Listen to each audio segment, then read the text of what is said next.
तो तुसी ये देखो कि मेरे मदर इन ला खुद वर्किंग है ना, फादर इन ला वर्किंग, सारी फैमिली पढ़ी लिखी। ਤਾਂ ਉਹਨਾਂ ਦਾ ਹਸਪੀਟਲ ਦੇ ਵਿੱਚ ਇਹ ਜਵਾਬ ਸੀ ਕਿ ਮੇਰੇ ਪੁੱਤ ਦੇ ਮੂੰਹ ਤੇ ਛੋਟੀ ਉਮਰ 'ਚ ਚਪੇੜ ਮਾਰੀ ਹੈ। ਤੇ ਤੁਸੀਂ ਮੰਨੋਗੇ ਕਿ ਮੇਰੇ ਮਦਰ ਇਨ ਲਾ ਮੈਨੂੰ ਹਸਪੀਟਲ 'ਚ ਛੱਡ ਕੇ ਹੀ ਆ ਗਏ। ਮਤਲਬ ਉਹਨਾਂ ਨੂੰ ਇੰਨਾ ਧੱਕਾ ਲੱਗਿਆ ਕਿ ਇੱਕ ਨਹੀਂ ਹੁਣੇ ਦੋਨੋਂ ਜੁੜਵਾਂ ਵੀ ਬੱਚੀਆਂ ਹੋ ਗਈਆਂ ਹੈ ਨਾ। ਮੈਂ ਕਿਹਾ ਜਦੋਂ ਮੈਂ ਇੰਨਾ ਪੜ੍ਹ ਲਿਖ ਕੇ ਇੱਥੇ ਤੱਕ ਪਹੁੰਚ ਸਕਦੀ ਹਾਂ ਤਾਂ ਮੈਂ ਕਿਹਾ ਮੇਰੀ ਬੱਚੀਆਂ ਦੀ ਜ਼ਿੰਮੇਵਾਰੀ ਮੇਰੀ ਹੈ। ਮੈਂ ਕਿਹਾ ਮੈਨੂੰ ਕੋਈ ਇਸ ਗੱਲ ਦਾ ਗਿਲਾ ਨਹੀਂ ਕਿ ਪਰਮਾਤਮਾ ਨੇ ਮੈਨੂੰ 2 ਬੱਚੀਆਂ ਦਿੱਤੀਆਂ। ਹੁੰਦਾ ਕਿ ਬੇਟਾ ਹੋਣਾ ਚਾਹੀਦਾ। ਟਵਿੰਸ ਬੱਚੀਆਂ ਤੋਂ ਪਹਿਲਾਂ ਮੇਰੀ ਇੱਕ ਵਾਰ ਬੇਟਾ ਵੀ ਸੀ, ਬਟ ਉਹ 9th 'ਚ ਆ ਕੇ ਮਿਸਕੈਰੇਜ ਹੋਇਆ, ਉਹ ਬੱਚਾ ਨਹੀਂ ਬਚਿਆ। ਔਰ ਮੈਂ ਆਪਣੀ ਅੱਖਾਂ 'ਚੋਂ ਹੰਝੂ ਨਹੀਂ ਡਿੱਗਣ ਦਿੱਤੇ ਆਪਣੇ ਪਰਿਵਾਰ ਦੇ ਸਾਹਮਣੇ, ਬਲਕਿ ਮੈਂ ਉਹਨਾਂ ਨੂੰ ਹੌਸਲਾ ਦਿੱਤਾ ਵੀ ਕੋਈ ਗੱਲ ਨਹੀਂ ਹੈ। ਔਰ ਖਾਲੀ ਝੋਲੀ ਲੈ ਕੇ ਜਦੋਂ ਇੱਕ ਮਾਂ ਆਉਂਦੀ ਹੈ ਤਾਂ ਉਹਦਾ ਹਾਲ ਕੀ ਹੁੰਦਾ। ਸੰਘਰਸ਼ ਤੁਹਾਡਾ ਉਦੋਂ ਹੀ ਸ਼ੁਰੂ ਹੋ ਜਾਂਦਾ ਜਦੋਂ ਤੁਹਾਡੀ ਮਾਂ ਮਰ ਜਾਂਦੀ। ਇਹ ਮੇਰੀ ਖੁਸ਼ਨਸੀਬੀ ਸੀ ਕਿ ਮੇਰੇ ਨਾਨਕੇ ਬਹੁਤ ਅੱਛੇ ਸੀ, ਉਹਨਾਂ ਨੇ ਸਾਨੂੰ ਸੰਭਾਲਿਆ। ਜਿਹੜੀ ਮੇਰੀ ਮਾਂ ਸੀ ਉਹ ਜਨਮ ਦੇਣ ਵਾਲੀ ਸੀ, ਉਹ ਚਲੇ ਗਏ। ਤੇ ਇੱਕ ਮੇਰੇ ਪਾਲਣ ਵਾਲੇ ਸੀ ਮੇਰੇ ਨਾਨੀ ਮਹਿੰਦਰ ਕੌਰ। ਮਤਲਬ ਉਹੀ ਪਾਪਾ ਵੀ ਤੁਹਾਡੇ ਆਪਣੇ ਪਾਪਾ ਨਹੀਂ ਰਹਿੰਦੇ ਹੈ ਨਾ ਜਦੋਂ ਤੁਹਾਡੀ ਮਾਂ ਚਲੀ ਜਾਂਦੀ ਹੈ। ਤੇ ਜਦੋਂ ਮੈਂ ਜਾ ਕੇ ਦੇਖਦੀ ਹਾਂ ਤਾਂ ਘਰ ਮੇਰੀ ਭੈਣ ਨਹੀਂ, ਤਾਂ ਮੈਂ ਪੁੱਛਦੀ ਹਾਂ ਤਾਂ ਅੱਗੋਂ ਮੇਰੇ ਪਾਪਾ ਦਾ ਜਵਾਬ ਹੁੰਦਾ ਕਿ ਬਕਵਾਸ ਨਹੀਂ ਕਰਨਾ। 21 ਦਿਨ ਤੱਕ ਮੇਰੇ ਸਹੁਰਾ ਸਾਹਿਬ ਨੇ ਅੰਦਰ ਪੈਰ ਨਹੀਂ ਪਾਇਆ, ਮੇਰੀ ਬੱਚੀਆਂ ਨੂੰ ਦੇਖਿਆ ਨਹੀਂ ਜੀ। ਸੋਚ ਸਕਦੇ ਹੋ ਤੁਸੀਂ, ਪੜ੍ਹੇ ਲਿਖੀ ਫੈਮਿਲੀ ਹੈ ਨਾ। ਸੋ ਔਰਤਾਂ ਤਣਾਅ 'ਚ ਨੇ, ਬਹੁਤ ਤਣਾਅ 'ਚ ਨੇ। ਤਾਂ ਮੈਂ ਉਹਨਾਂ ਨੂੰ ਇਹ ਗੱਲ ਕਹਿੰਦੀ ਹੁੰਦੀ ਹਾਂ ਵੀ ਤੁਸੀਂ ਆਪਣੇ ਲਈ ਥੋੜ੍ਹੀਆਂ ਸਹੂਲਤਾਂ ਵਧਾ ਲਓ। ਅਸੀਂ ਜਿਵੇਂ ਹੀ ਘਰ ਤੋਂ ਨਿਕਲਦੇ ਹਾਂ ਸਾਡੇ ਲਈ ਇੱਥੇ ਵੀ ਉਨੇ ਚੈਲੰਜ ਹੁੰਦੇ ਨੇ ਕਿ ਤੁਹਾਡੇ ਸਾਹਮਣੇ ਇੰਨੇ ਕੁਲੀਗ ਨੇ ਜੀ, ਤੁਸੀਂ ਉਹਨਾਂ ਨਾਲ ਇੰਟਰੈਕਟ ਕਰਨਾ, ਤੁਸੀਂ ਆਪਣੇ ਕੰਮ ਨੂੰ ਜਸਟੀਫਾਈ ਕਰਨਾ। ਮਤਲਬ ਇੱਕ ਤਰ੍ਹਾਂ ਨਾਲ ਸਾਰੀ ਜਿਵੇਂ ਸ੍ਰਿਸ਼ਟੀ ਨੂੰ ਪਾਲਣ ਵਾਲਾ ਪਰਮਾਤਮਾ, ਉਦੋਂ ਬਾਅਦ ਉਹਨੇ ਔਰਤ ਬਣਾਈ ਹੈ ਵੀ ਉਹ ਸਾਰਿਆਂ ਦੀ ਕੇਅਰ ਕਰਨ ਲਈ ਤੇ ਸਾਰੇ ਉਹਦੇ ਵਿੱਚ ਬੈਲੈਂਸ ਰੱਖਣ ਦੇ ਲਈ। ਬਟ ਹਾਂ, ਇੱਥੇ ਇੱਕ ਦਿਲਚਸਪ ਪਹਿਲੂ ਹੋਰ ਵੀ ਹੈ। ਮੇਰੇ ਨਾਲ ਬਹੁਤ ਸਾਰੇ ਇਹੋ ਜਿਹੇ ਔਰਤਾਂ ਨੇ ਹੈ ਨਾ, ਕੰਮਕਾਜੀ ਔਰਤਾਂ ਜਿਨ੍ਹਾਂ ਦੇ ATM ਵੀ ਉਹਨਾਂ ਦੇ ਹਸਬੈਂਡ ਕੋਲ ਨੇ। ਇੰਨਾ ਸੰਘਰਸ਼ ਤੁਸੀਂ ਜ਼ਿੰਦਗੀ ਦੇ ਵਿੱਚ ਕੀਤਾ, ਫਿਰ ਵੀ ਤੁਹਾਨੂੰ ਦੇਖ ਕੇ ਚੜ੍ਹਦੀ ਕਲਾ ਦਾ ਫਲਸਫਾ। ਬਿਲਕੁਲ। ਇਹ ਕਿਵੇਂ ਅਸੀਂ ਆਪਣੀ ਜ਼ਿੰਦਗੀ 'ਚ ਧਾਰਨ ਕਰ ਸਕਦੇ ਹਾਂ? ਜਿੰਨੀ ਸ਼ਕਤੀ ਔਰਤ ਕੋਲ ਹੈ ਉਹ ਮਰਦ ਕੋਲ ਨਹੀਂ ਹੋ ਸਕਦੀ।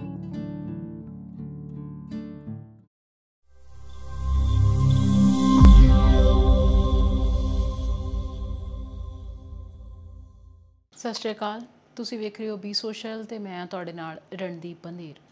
ਸੰਘਰਸ਼ ਸਾਡੇ ਸਾਰਿਆਂ ਦੀ ਜ਼ਿੰਦਗੀ ਦਾ ਹਿੱਸਾ ਹੈ। ਹਰ ਬੰਦਾ ਆਪਣੇ ਪੱਧਰ ਤੇ ਕਿਤੇ ਨਾ ਕਿਤੇ ਸੰਘਰਸ਼ ਜ਼ਰੂਰ ਕਰਦਾ ਹੈ, ਪਰ ਕੁਝ ਸ਼ਖਸੀਅਤਾਂ ਅਜਿਹੀਆਂ ਹੁੰਦੀਆਂ ਨੇ ਜਿਨ੍ਹਾਂ ਦਾ ਜੇ ਅਸੀਂ ਇਹ ਕਹਿ ਲਈਏ ਕਿ ਸੰਘਰਸ਼ ਹੀ ਪਹਿਚਾਣ ਬਣ ਜਾਂਦੀ ਹੈ ਤਾਂ ਇਹਦੇ 'ਚ ਕੋਈ ਦੋ ਰਾਏ ਨਹੀਂ ਹੋਏਗੀ। ਇੱਕ ਅਜਿਹੀ ਹੀ ਸ਼ਖਸੀਅਤ ਦੇ ਮੈਂ ਤੁਹਾਨੂੰ ਅੱਜ ਰੂਬਰੂ ਕਰਵਾਉਣਾ। ਅਸੀਂ ਸਾਰੇ ਮੰਨਦੇ ਹਾਂ ਕਿ ਜ਼ਿੰਦਗੀ ਕੋਈ ਸੌਖੀ ਨਹੀਂ ਹੁੰਦੀ, ਪਰ ਅਕਸਰ ਅਸੀਂ ਦੂਜਿਆਂ ਨੂੰ ਦੇਖ ਕੇ ਇਹ ਅੰਦਾਜ਼ਾ ਨਹੀਂ ਲਾਉਂਦੇ। ਸਾਨੂੰ ਲੱਗਦਾ ਕਿ ਸਾਰਿਆਂ ਦੀ ਜ਼ਿੰਦਗੀ ਸਾਵੇਂ ਚੱਲ ਰਹੀ ਹੈ, ਸਾਰੇ ਬਹੁਤ ਖੁਸ਼ ਹੋਣਗੇ ਤੇ ਸੰਘਰਸ਼ ਸਿਰਫ ਸਾਡੇ ਹੀ ਹਿੱਸੇ ਆਇਆ। ਹਰ ਬੰਦਾ ਆਪਣੇ ਮਨ ਦੇ ਵਿੱਚ ਪਤਾ ਨਹੀਂ ਕਿੰਨੇ ਕੁ ਵਲਵਲੇ, ਕਿੰਨਾ ਕੁਝ ਸਮੋਈ ਬੈਠਾ ਹੈ। ਸਹਿਜੇ ਸਾਨੂੰ ਅੰਦਾਜ਼ਾ ਹੀ ਨਹੀਂ ਹੁੰਦਾ ਕਿ ਉਹਨਾਂ ਦੇ ਮਨ ਦੇ ਵਿੱਚ ਕਿੰਨਾ ਕੁਝ ਹੈ ਤੇ ਉਹਨਾਂ ਦੇ ਸੰਘਰਸ਼ ਦੀ ਕਹਾਣੀ ਕਿੰਨੀ ਲੰਮੀ ਹੈ। ਅਕਸਰ ਬਹੁਤ ਘੱਟ ਲੋਕ ਅਜਿਹੇ ਹੁੰਦੇ ਨੇ ਜੋ ਜ਼ਿੰਦਗੀ ਉੱਥੋਂ ਸ਼ੁਰੂ ਕਰਦੇ ਹੈ ਜਿੱਥੇ ਬਾਕੀਆਂ ਨੂੰ ਲੱਗਦਾ ਹੈ ਕਿ ਹੁਣ ਹੱਥ ਖੜ੍ਹੇ ਨੇ, ਇੱਥੋਂ ਅੱਗੇ ਜ਼ਿੰਦਗੀ 'ਚ ਕੁਝ ਨਹੀਂ ਹੋ ਸਕਦਾ। ਇੱਕ ਬੱਚਾ ਜਦੋਂ ਨਿੱਕਾ ਹੁੰਦਾ ਤਾਂ ਉਹਦੀ ਪੂਰੀ ਦੁਨੀਆ ਉਹਦੀ ਮਾਂ ਦੇ ਨਾਲ ਵਸਦੀ ਹੈ। ਅਕਸਰ ਅਸੀਂ ਕਹਿੰਦੇ ਹਾਂ ਕਿ ਬੱਚਾ ਦੁਨੀਆ ਨੂੰ ਮਾਂ ਦੀ ਨਜ਼ਰ ਦੇ ਨਾਲ ਦੇਖਦਾ ਅਤੇ ਜੇ ਕਿਸੇ ਦਾ ਬਚਪਨ ਮਾਂ ਤੋਂ ਬਿਨਾਂ ਹੋਵੇ ਤਾਂ ਉਹਦੀ ਦੁਨੀਆ ਕਿਵੇਂ ਦੀ ਹੋਏਗੀ।